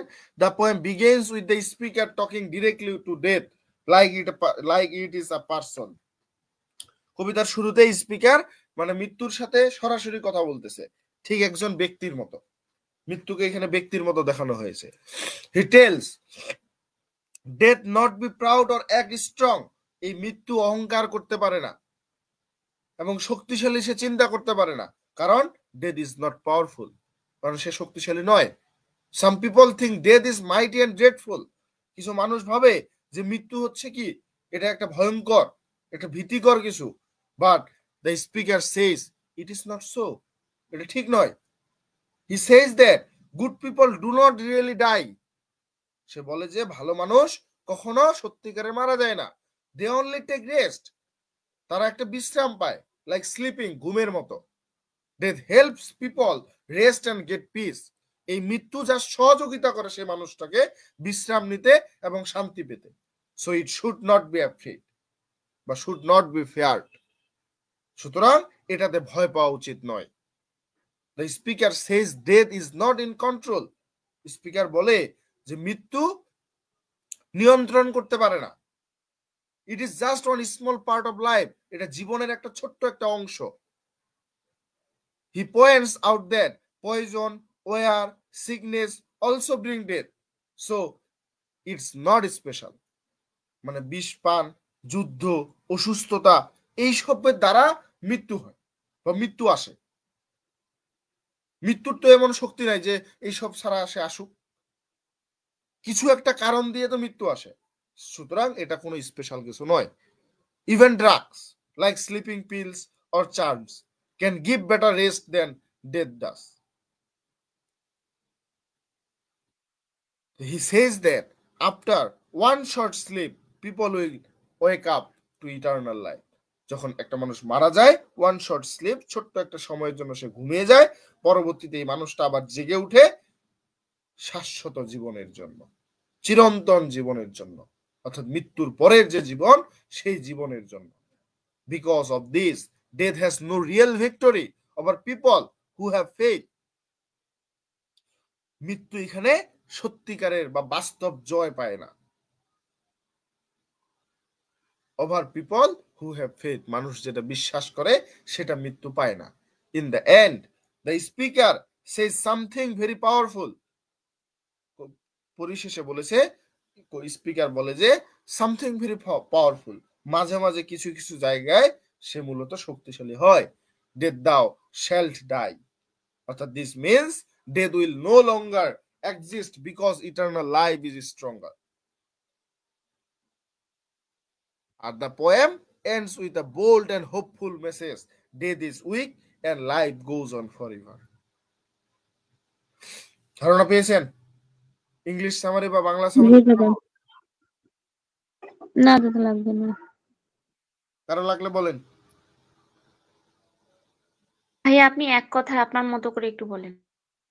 এখানে ওই যে একটাই জিনিস যে জন ডান মৃত্যুকে ভয় পেতে নিষেধ করেছেন। আমরা মানুষ মৃত্যুকে যতটা ভয় পাই, জন ডান বলেছেন এটা কিছুই নয়। মৃত্যু যখন আসে সে মানুষটার জাস্ট একটা বিশ্রামের জন্য বা একটা শান্তিপ্রিয় ঘুমের জন্য। কারণ মৃত্যুর পরের জীবনটাই আসল জীবন। মৃত্যুর আগে আপনি যেভাবে ছিলেন তার থেকে আপনি ভালো জায়গায় যেতে পারেন। মৃত্যু হলো, মৃত্যু হওয়ার পর আপনি হেভেনে যাবেন, সেখানে আপনার জীবন শুরু হলো, যেটা শাশ্বত জীবন, যে জীবন আর শেষ হবে না। তো মৃত্যুর এত অহংকার করার তো কিছু নাই, মৃত্যুকে ভয় পাওয়ারও কিছু নাই। মৃত্যু হতে হলো একটা জাস্ট ছোট্ট একটা ঘুম। ঘুম থেকে উঠার পরেই আপনি চিরন্তন জীবনের জন্য চলে যাবেন। এই জিনিসটাই বুঝাইছে। মৃত্যু কখনো আসে যুদ্ধের মাধ্যমে, কখনো বিষ পানের মাধ্যমে, কখনো অসুস্থতার জন্য, বা কখনো দুর্ঘটনার মাধ্যমে, এবং কখনো নিজের আত্মহত্যার জন্য, অথবা তার সিদ্ধান্তের কারণে ঘটে। মৃত্যু শুধুমাত্র একটা মাধ্যম, তার নিজের কোনো ইচ্ছা বা অনিচ্ছা কোনো কিছু নাই। মানে এইসবের জন্য যে আসবে এমন কোনো কিছু নাই, এমন তার কোনো শক্তিও নাই।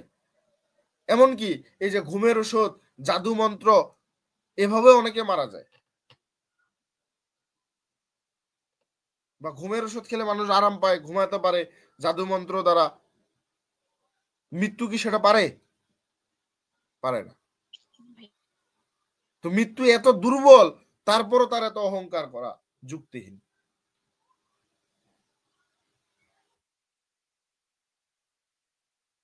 বুঝতে পারছেন? এবং কবি শেষের দিকে বলেছিল যে যারা হচ্ছে এই মৃত্যুকে জয় করতে পারবে, মৃত্যু নামক জিনিসটাকে যারা জয় করবে, যখন মানে একদিন সে আত্মবিশ্বাসের সাথে বলে যে একদিন মানুষ এই মৃত্যু নামক জিনিসটাকে জয় করবে, ভয় পাবে না। যখন মানুষ চিরন্তন জীবনে প্রবেশ করবে তখন মৃত্যু আর তাকে স্পর্শ করতে পারবে না। তখন মৃত্যু নামক সত্তাটা নিজেই ধ্বংস হয়ে যাবে। অর্থাৎ মৃত্যুও একদিন মরে যাবে। অর্থাৎ বলতেছে মৃত্যু তুইও একদিন মরে যাবি। তো এই কথাটির মাধ্যমে কবি মৃত্যু নিয়ে মানুষের চিরাচরিত ভয়, দুঃখ এবং দুর্বলতার ধারণাকে উল্টে দিয়ে বা পাল্টিয়ে দিয়েছে, এক শক্তিশালী আধ্যাত্মিক সাহসের প্রকাশ ঘটিয়েছে। আমরা প্রত্যেকটা মানুষ জানি আমাদের জন্ম হয়েছে মানে আমাদের মৃত্যু হবে, কিন্তু আমরা মৃত্যুর জন্য প্রস্তুত? আমি এই যে এখানে কথা বলতেছি, আমি কথা বলতে বলতেই তো মারা যেতে পারি না? জি দাদা। কিন্তু আমি কি মৃত্যুর জন্য আসলে প্রস্তুত? না ভাইয়া। তো কবি এটাই বুঝিয়েছে যে আমাদের মৃত্যুর জন্য সবসময় প্রস্তুত থাকা উচিত। মৃত্যু জাস্ট আসবে আপনার ভালো কিছুর জন্য। মৃত্যুকে ভয় পাওয়া উচিত না। মানুষ অসুস্থ হয়, কান্নাকাটি করে, আমি মনে হয় আর বাঁচবো না, এই করতে পারবো না, এই করতে পারবো না, কান্নাকাটি করে। কিন্তু কবি এটাই বুঝিয়েছে যে মৃত্যুকে ভয় পাওয়ার কিছু নাই। মৃত্যু জাস্ট একটা ছোট্ট জিনিস, আসবে আপনাকে শান্তিতে ঘুম পাড়িয়ে দেওয়ার জন্য। ঘুম থেকে উঠে আপনি চিরন্তন জীবনে চলে যাবেন। এটাই বুঝিয়েছে। ক্লিয়ার? জি ভাইয়া ভাইয়া একদম। জি দাদা। বলেন। অ্যাপগুলো অ্যাড যখন করে দিবেন, যেমন ক্যানোনিজেশন প্লাস নট আপনার নলেজ কথা আমি ডাউট বুঝতেছি না, এটাকে আর একটু স্লোলি বলেন। বলছি যে যখন ওই এক ক্লাসগুলো দুইটা ক্লাস একসাথে হয় না, দুটো টপিকের উপর একসাথে একটা ক্লাস দেন না, হ্যাঁ, তো তখন ওই পরে ইন্ট্রোডাকশনে একটু ওই যেন অ্যাড করে দেওয়া হয় আর কি, যাতে বুঝতে সুবিধা হয় যে দুইটা টপিকই একই ক্লাসে পড়ানো হচ্ছে। আচ্ছা, সমস্যা নেই। হ্যাঁ, পরের গুলা ওভাবেই দেবো, সমস্যা নেই।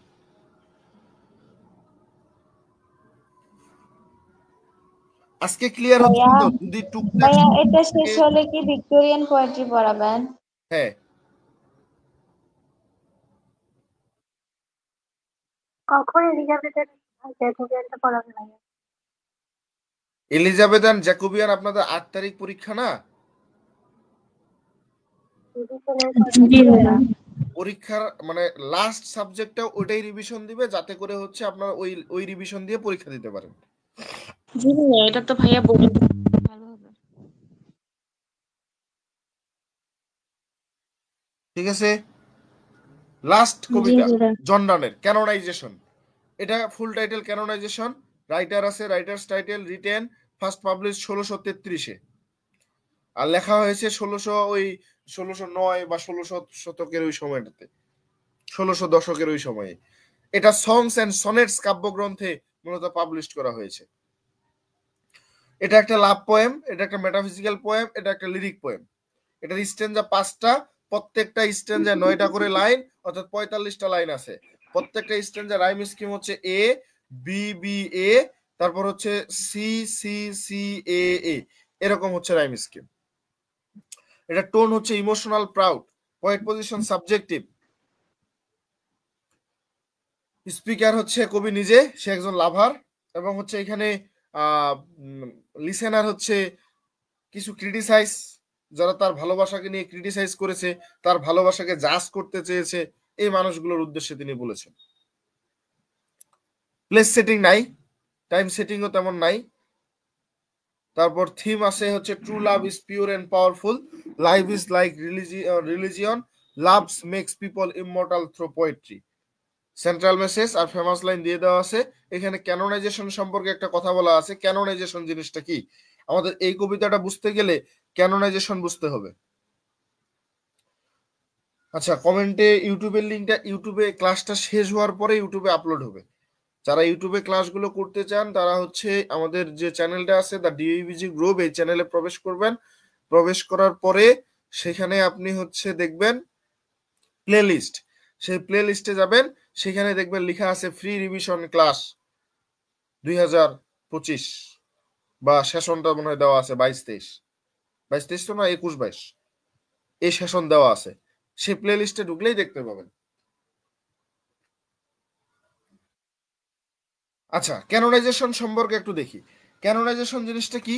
Canonization is the official process by who is a Christian church. এটা একটা অফিসিয়াল প্রসেস যেটা পরিচালনা করে খ্রিস্টান চার্চগুলো, আর পার্টিকুলারলি দ্য ক্যাথলিক চার্চ, বিশেষ করে ক্যাথলিক চার্চের কথা বলছে, and the Eastern Orthodox church, এবং এই যে পূর্ব দিকের যে মানুষরা, পূর্বের দেশগুলো, এরা এই যে এদিকের অর্থোডক্স যে চার্চ বা ক্যাথলিক চার্চ, এরা মূলত declare a deceased person to be a saint, অর্থাৎ একজন মানুষকে সাধুতে রূপান্তরিত করা বা সাধু হিসেবে ঘোষণা করার যে পদ্ধতি, সেটাকেই বলা হয় ক্যানোনাইজেশন। ক্লিয়ার? This জি ভাইয়া। basically means that G the দাদা। church publicly recognize the person as holy and worthy of veneration by the faithful. অর্থাৎ তারা অফিসিয়ালি ঘোষণা দিবে, এরপর সবাই তাকে সাধু বলেই ডাকবে, তার পরিচয় হয়ে যাবে সাধু। তাহলে এখানে বৈশিষ্ট্য বা কিছু পয়েন্ট দেওয়া আছে। It is an official declaration, canonization is not just ভাইয়া সিম্বল। আরেকবার বলেন এগুলো। সাধু হিসেবে ঘোষণা দেওয়ার যে পদ্ধতি, আমি যদি বাস্তবে বলি, যেমন আমাদের সনাতন ধর্মে বা ইসলাম ধর্মে বা খ্রিস্টান ধর্মে যার যে পদ্ধতিগুলো আছে, একজন মানুষ চাইলেই কি হুজুর হতে পারে, ইমাম হতে পারে? না ভাইয়া। পদ্ধতি আছে না, প্রসেস আছে না?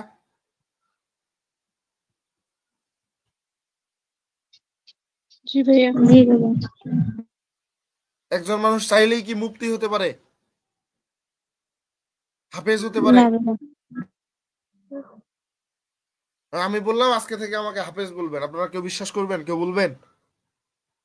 না ভাইয়া। না ভাইয়া। তাহলে এটা হওয়ার যে পদ্ধতিটা, যে প্রসেসটা, এবং ফাইনালি সেটার যে ঘোষণা হইলো যে হ্যাঁ সে হচ্ছে মুফতি হয়েছে বা হাফেজ হয়েছে, ঠিক এরকম খ্রিস্টান ধর্মেও আছে যে একজন সেন্ট বলা হয় কখন, সে তার কর্মকাণ্ড সব পরিচালনা করার পর, সব তার যা শিক্ষা, সব কার্যক্রম করার পরে, তাকে যখন এই ক্যাথলিক চার্চ বা অর্থোডক্স চার্চরা ঘোষণা দেয় যে এই ব্যক্তিটা আজকে থেকে সাধু, এই সাধুতে পরিণত হতে যে পদ্ধতিগুলো করে এসেছে, সেই পদ্ধতিটাকে বলা হয় ক্যানোনাইজেশন।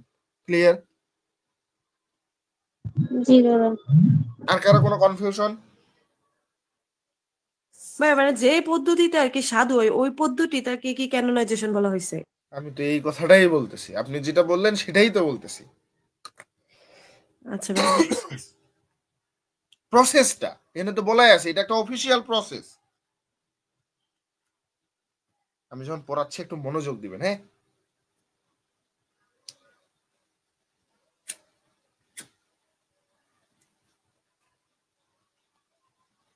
ভাইয়া ভেনারেশন শব্দের অর্থ কি?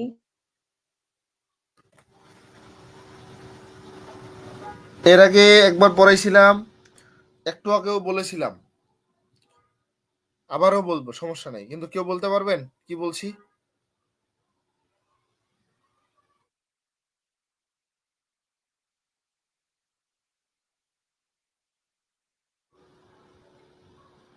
আচ্ছা, ডিভোশন অর্থ কি?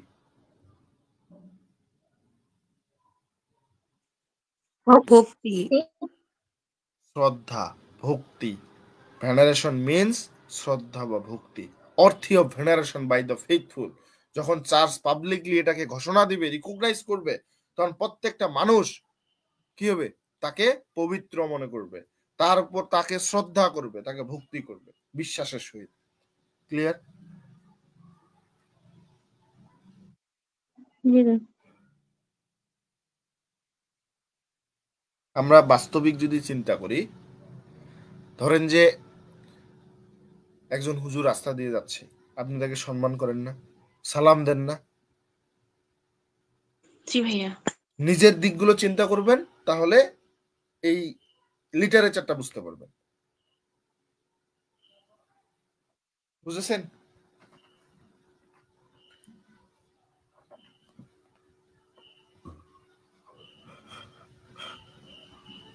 এরপর এখানে আছে it is an official declaration. অবশ্যই অফিসিয়াল ডিক্লারেশন হতে হবে। এই ফর্মাল প্রসেসটা না হলে সে সেইন্ট হতে পারবে না। ওকে? এবং ইট অ্যালাউস পাবলিক ভেনারেশন। অবশ্যই পাবলিকলি তাকে সম্মান করতে হবে, মানে পাবলিকদের কাছ থেকে সম্মান পেতে হবে। বুঝতে পারছেন? জি ভাইয়া। It's a long process. এটা দীর্ঘ একটা সময়ের পরে হয়। চাইলে আমি চাইলাম হয়ে গেলাম তা না। চার্চ তাকে কেয়ারফুলি ইনভেস্টিগেটস করবে, তার সাধু হওয়ার সেই পটেনশিয়াল তার মধ্যে আছে কিনা সেটা এনশিওর করবে, সে পবিত্র জীবন যাপন করেছে কিনা সেটা এনশিওর করবে। এই সব কিছু করার পরে তাকে এই প্রসেসটাতে নিয়ে আসা হবে।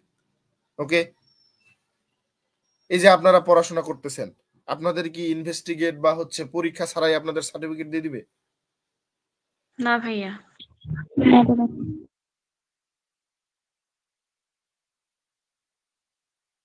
Not everyone gets canonized. সবাই ক্যানোনাইজড এই প্রসেসটা পায় না। There have been many holy people throughout history, but only a select few go through the formal canonization process. সবাই তো পড়াশোনা করি, সবাই কি ফাইনাল প্রসেসগুলোতে যেতে পারি? সবার কি চাকরি হয়? সবাই কি গ্রাজুয়েশন কমপ্লিট করতে পারে? না দাদা। তাহলে এগুলো হচ্ছে কি পয়েন্টস বা এই ক্যানোনাইজেশনের একটা ছোট্ট একটা টার্ম এখানে দেওয়া আছে। এটার সাথে আমাদের এই কবিতার কিছু মিল আছে। এই ক্যানোনাইজেশন হওয়ার যে প্রসেস, তারা কবি এবং তার বিলাভেড এইরকম কষ্ট এবং দুঃখ বা এরকম সহ্য করে এরকম ভালোবাসা দিয়ে তারা ভালোবাসায় ক্যানোনাইজেশন পেয়েছে। বুঝতে পারছেন? জি দাদা। এরপর এখানে প্লট সামারি দেওয়া আছে।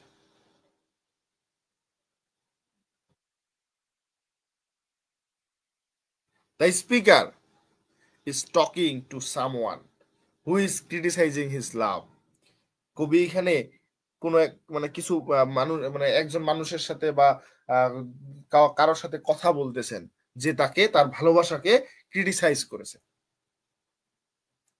He says that person to be quiet and leave him alone. সে বলে সেই ব্যক্তিটাকে তুমি চুপ থাকো, এখান থেকে আমাকে একা ছেড়ে চলে যাও, আমি একা থাকতে চাই। He says there are many other things in the world to talk about, like money, sickness or politics, তোমার অনেক বিষয়ে কথা বলার আছে। এই পৃথিবীতে কথা বলার মতো অভাব কিছু নাই, তুমি সেগুলো নিয়ে কথা বলো। যেমন টাকা পয়সা, অসুস্থতা, রাজনীতি, এসব নিয়ে কথা বলো। কেন তোমার ভাই আমার ভালোবাসা নিয়ে কথা বলতে হবে? মানুষ কানাঘুষা করে না, ফিসফিস করে কথা বলে না, সাইডে পিছনে কথা বলে না, এই তারা এরকম প্রেম করতেছে, এই করতেছে, কথা বলে না, মেয়েটা এরকম, ছেলেটা জি ভালো না। দাদা।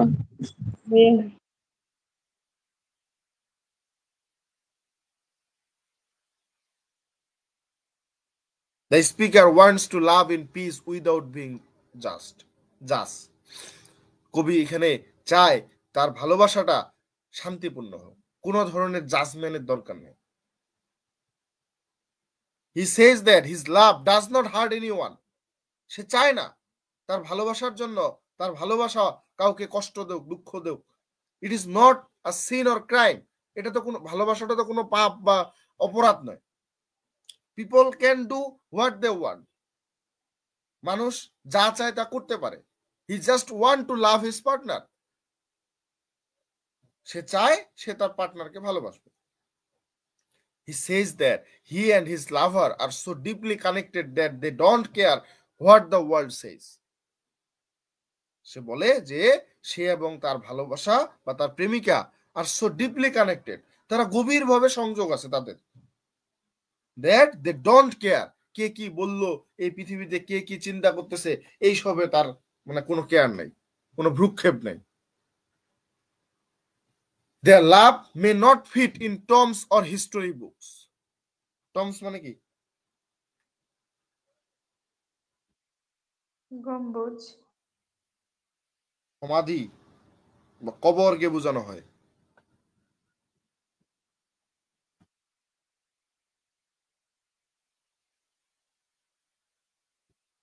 ঠিক আছে, তো তাদের ভালোবাসাটা হয়তোবা হিস্টোরিক্যাল কোনো বই বা হচ্ছে টমস এইসবের জন্য ফিট নয়, but it will live in poetry. কিন্তু কবিতায় তো স্থান পেতে পারে। Poetry will turn their love story into something holy. এই কবিতাটা তাদের ভালোবাসাকে বা এই গল্পটাকে পবিত্র করে তুলবে। হি সেজ দে উইল বি ক্যানোনাইজড। সে বলে তারা মূলত এই ক্যানোনাইজ প্রসেসের মাধ্যমে তারা ভালোবাসায় সেইন্ট হয়ে গেছে, which means they will be like saint but of love. তাদের ভালোবাসাটা ক্যানোনাইজড হয়ে গেছে, বুঝতে পারছেন? জি দাদা। The speaker believes their love is strong, spiritual and eternal. Speaker আমাদের বিশ্বাস করে যে তাদের ভালোবাসাটা দৃঢ়, আধ্যাত্মিক এবং শাশ্বত। Even if their bodies die, তাদের শরীরের যদি মৃত্যুও হয়, their love will stay alive in people's mind and hearts.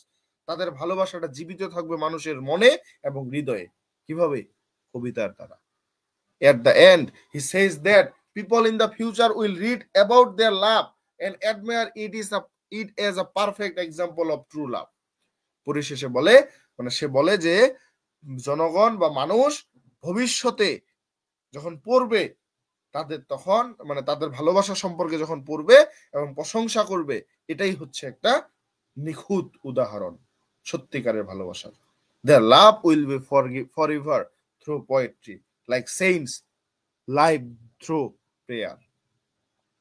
তাদের ভালোবাসাটা চিরতরে এই কবিতার মাধ্যমে থেকে যাবে, ঠিক সাধুরা যেমন ক্যানোনাইজড হওয়ার মাধ্যমে থেকে যায় প্রার্থনার মাধ্যমে। ক্লিয়ার হইছে? জি দাদা। এই যে আমরা ফার্স্ট ইয়ার থেকে পড়তেছি good morrow, sunrising, ভ্যালিডিকশন, forbidding morning, এই যে কবিতাগুলো পড়লাম কবি এবং তার বিলাভেটকে নিয়ে, আমরা মাঝে মাঝে বলি না, হাই হাই কি ভালোবাসা, তাদের ভালোবাসার প্রশংসা করি না? এই কাজটাই তিনি চেয়েছেন, এটা তিনি করতে পেরেছেন। এই করতে পারার পদ্ধতিটাকেই তিনি ক্যানোনাইজডের সাথে তুলনা করেছেন, ক্যানোনাইজ প্রসেসটার সাথে তুলনা করেছেন। ক্লিয়ার? জি দাদা।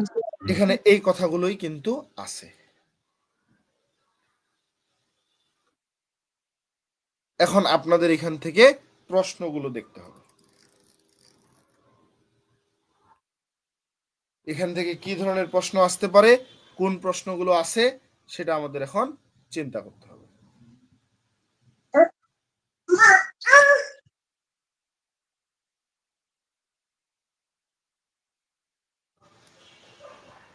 ভাইয়া আপনি যে পরীক্ষা নিতে চেয়েছিলেন ওটা কি হয়ে গেছে? না, আজকে রাতে আছে। ও, আর জাহিদ ভাইয়া আরেকটা পরীক্ষা নিতে চেয়েছিল ওটাও কি হয়ে গেছে বলতে পারবেন?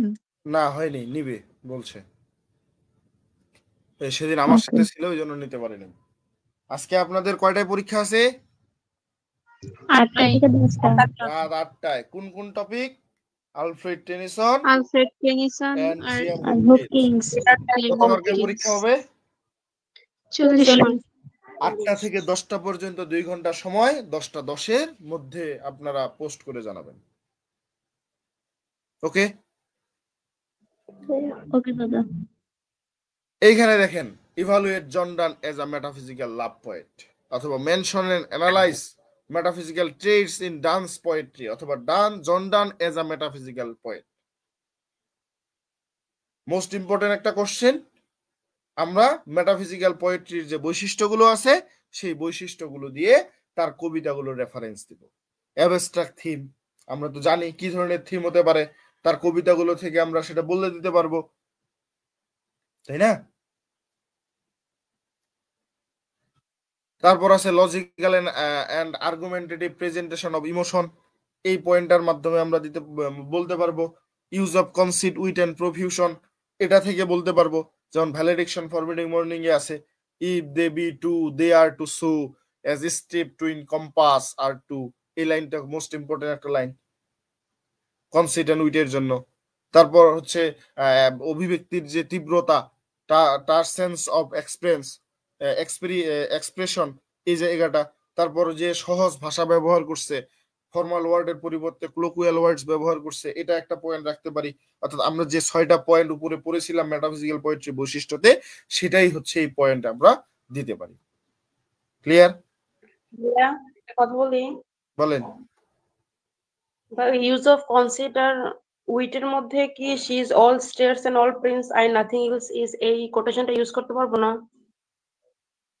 আবার বলেন কোটেশনটা। She is all states and all princes I nothing else is. এটা কি ওই ইয়া কবিতা থেকে, ভ্যালিডেশন ফরম্যাটিং থেকে? না ভাই, সানরাইজিং থেকে। হ্যাঁ, ওটা কনসিটের জন্য করা যাবে, সমস্যা নেই। ভাই আরেকটা কথা এখানে, এই যে আমি একটা কথা বলি। হ্যাঁ ভাই, এই ভ্যালিডিকশন থেকে ওই যে আরেকটা ওই যে কোটেশন যে আছে, if they be two they are two so as stiff twin compass are two, মানে এই যে ঘড়ির কাঁটার যে সাথে যে একটা দোয়ালের যে তুলনা করে, ওইটা কি ওখানে ব্যবহার করতে যাওয়া যাবে না ইউজ অফ কনসেপ্টে? এটাই হচ্ছে, আমি বলি এটা দেওয়া আছে, এবং এটাই হচ্ছে বেস্ট কোটেশন এই উইটের জন্য। এটা আমার মুখস্থ ছিল তো, এটা হচ্ছে বেস্ট কোটেশন। আর আপনি একটু আগে যেটা আপু বললেন ওটা হচ্ছে কনসিটের জন্য, ঠিক আছে? আর এখন যেটা বললাম, মানে এই যে ভ্যালিডেশন ফরওয়ার্ডিং মর্নিং থেকে, এটা হচ্ছে উইটের জন্য। আপনি যদি আলাদা করতে চান করতে পারেন, বুঝেছেন? যেমন এই যে এখানে দেওয়া আছে, conceit is a very usual and clever comparison between two very different things. It may sound strange at first, but it makes sense when we think about it. His consists come from science, religion, philosophy, nature. This comparison surprise the reader, make the poem more interesting. এই জায়গা পরে আপনি কোটেশনটা দিয়ে দিতে পারেন। এরপরে he also uses wheat, তখন আবার এই কোটেশনটা দিতে পারেন। চাইলে এখানেই দুইটা কোটেশন ইউজ করা যায়। ওকে জি ভাই, তবে ওই যে কনসেপ্টের আমরা প্রথমে ব্যবহার করতে পারি যে one of the main trade of metaphysical poetry is the use of concept, এইভাবে আমরা শুরু করতে পারি না? প্রথমে কনসেপ্ট, এটা তো ফ্যাক্ট না, এটা শুরুটা তো ওইভাবে করেই যায়। হ্যাঁ, ওইভাবে করে তারপর ওইটার সাথে একটু ব্যাপারটা হচ্ছে যে আমি এখানে যেভাবে বলছি ওইভাবে লিখতে হবে এটা না, কারণ আমি উত্তরগুলো কেন বড় করে দিয়েছি, যাতে আপনি নিজের মতো করে লিখতে পারেন। নিজের ভাষায় লিখলেই বেশি মার্ক পাওয়া যায়, এইটাই বলতেছি। আচ্ছা, এরপরে যে প্রশ্নটা আছে সেটা হচ্ছে যে ইমোশন এন্ড রিজন অথবা হচ্ছে প্যাশন এন্ড থট, এই দুইটা জিনিসকে কম্বাইন করা বা ব্লেন্ড করা। প্যাশন, থট অথবা ইমোশন এন্ড রিজন, এই দুইটা প্রশ্নের উত্তর এখানে দেওয়া আছে। যেমন ক্যানোনাইজেশন থেকে আমরা করতে পারি, ইমোশন এন্ড রিজনটা দেখতে পারি কেমন ক্যানোনাইজেশনে, কারণ এরকম ইমোশন এবং কারণগুলো যদি না থাকতো তাহলে সে তার ভালোবাসাটাকে ক্যানোনাইজ করতে পারতো না। সে নানান রকমের পিকচার, নানান রকমের কম্পারিজন, নানান রকমের কনসেপ্ট উইটের ব্যবহার করে তার ভালোবাসায় সে স্যাটিসফাইড হয়েছে, তাই না? জি ভাই। তারপর এখানে মূলত হচ্ছে দ্য সানরাইজিং থেকে বলা আছে, another important poem where Dan shows a special way of combining passion and thought is the sunrising. In this poem, the speaker is very passionate about his lover. He loves her deeply and wants the sun to go away so it will not disturb them. But even while he is full of strong feelings, his words are smart and full of experience and logic. তিনি নানান রকমের logic এইসব দিয়ে মূলত হচ্ছে ফুটিয়ে তুলেছে, তাই না? এখন এইখানে কোটেশন দেওয়া আছে, to warm the world that's done in warming us. পরের লাইনে লিখবেন shine here to us and thou art everywhere. তারপরের লাইনে লিখবেন this bed thy centre is, this walls thy sphere. ওকে,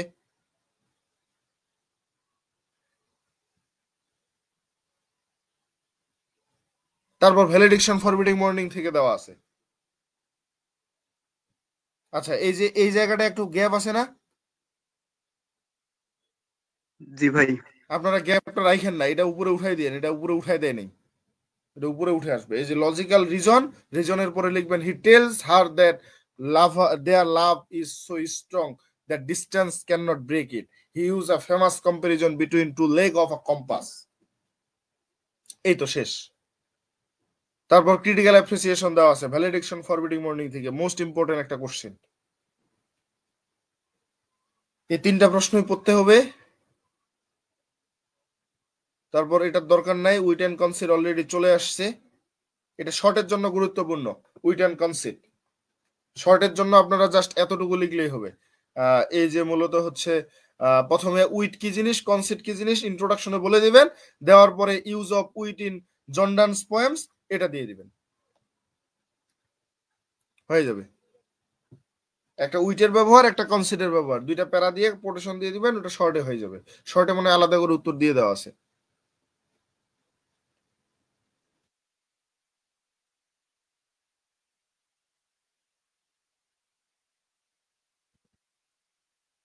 আচ্ছা, আর এই যে এই প্রশ্নটা দেখতেছেন, এটা হচ্ছে imagery. Image of John Donne's poems are condemned because they are farfetched. অর্থাৎ মূলত হচ্ছে যে কোন কোন ধরনের ইমাজেরি দেখা যায় তার কবিতাগুলোতে,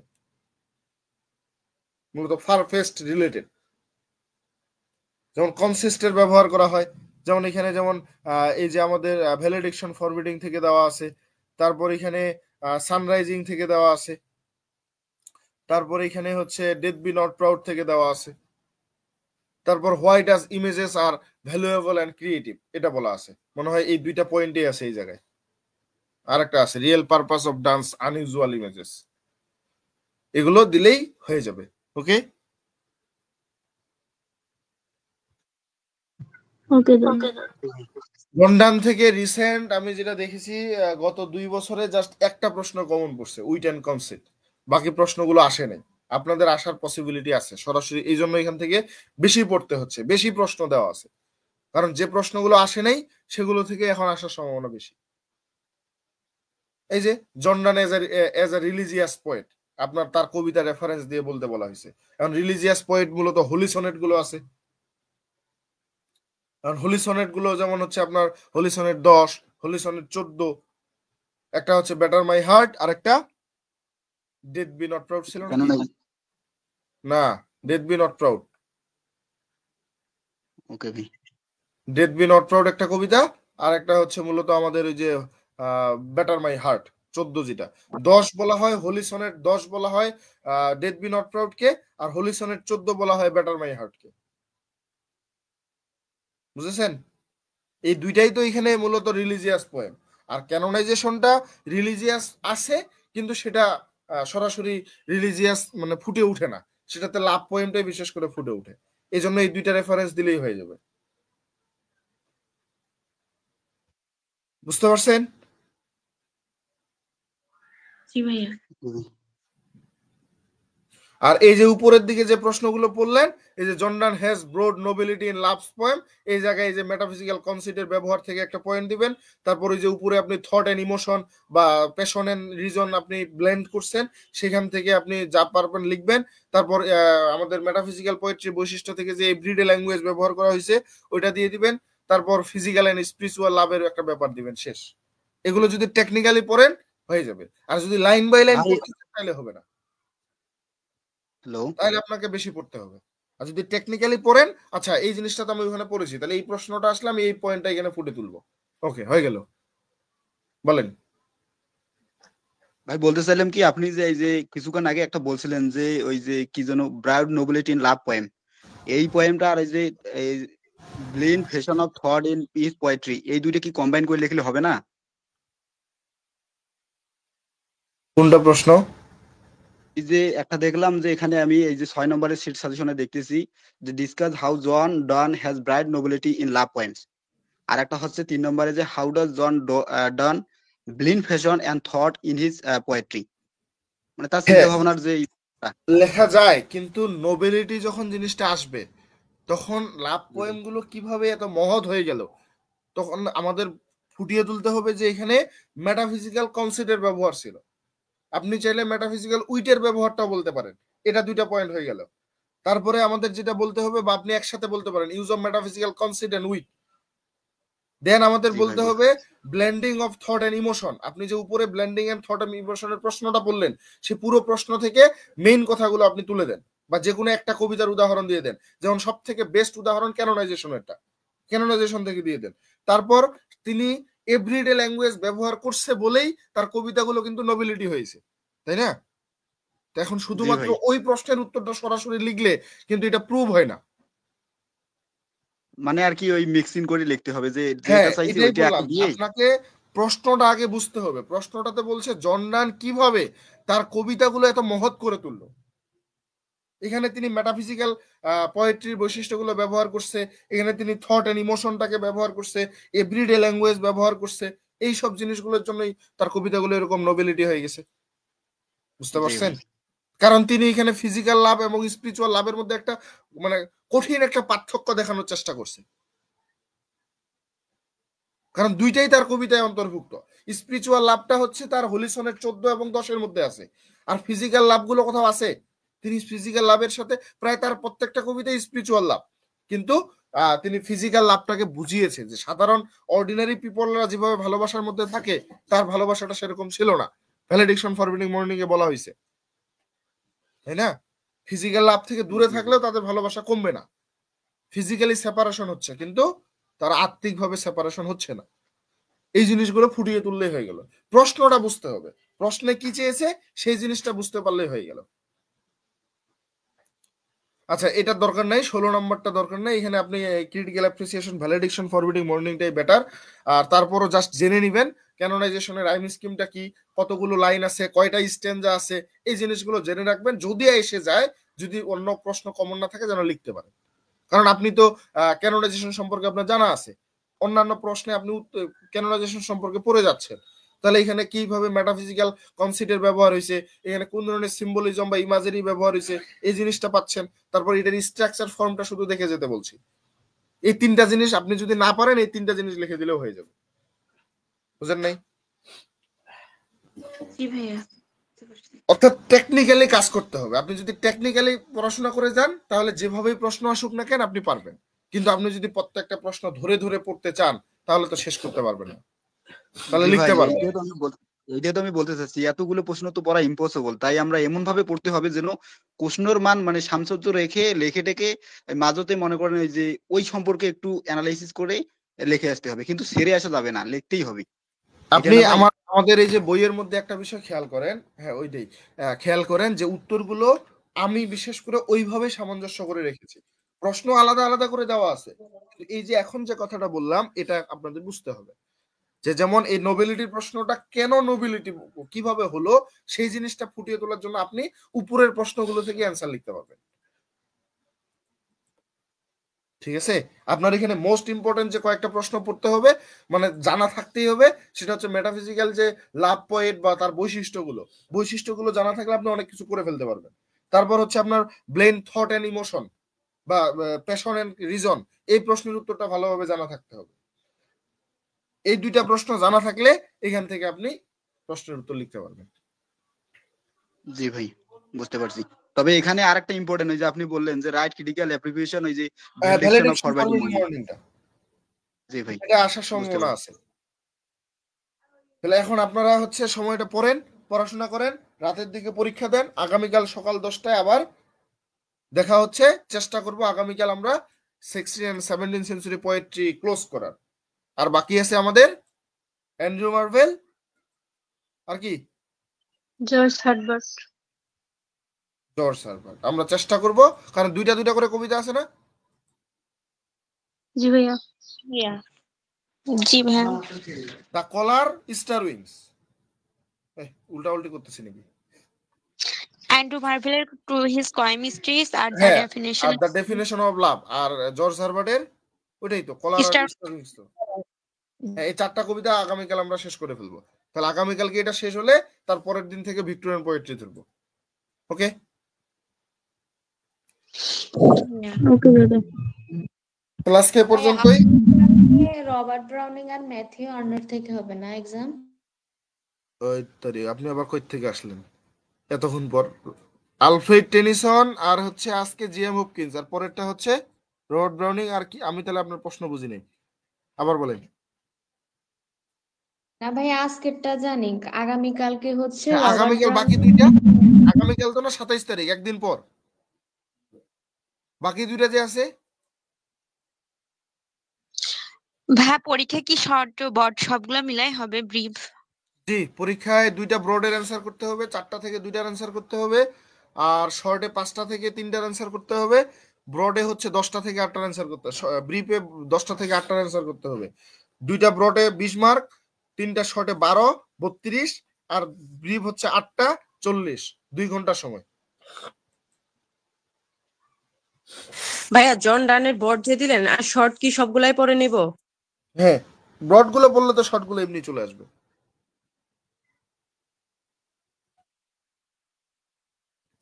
আপনারা লং সাজেশনটা ফলো করেন, যে সময়টা আছে লং সাজেশনটা রিভিশন দেন। ওকে, আচ্ছা ভাই। তাহলে আগামীকাল সকাল 10টায় দেখা হচ্ছে, আর রাতের দিকে আমি হচ্ছে আপনাদের যথাসময়ে প্রশ্ন আপলোড করে দিব। আমি যদি ক্লাসেও থাকি, আপনারা জাস্ট গ্রুপে আর পেজে দেখবেন, পেয়ে যাবেন। আমি শিডিউল করে রেখে দেবো, অটোমেটিক পোস্ট হয়ে যাবে। ওকে, ওকে ভাইয়া। তাহলে আজকে পর্যন্তই, টাটা, বাই বাই।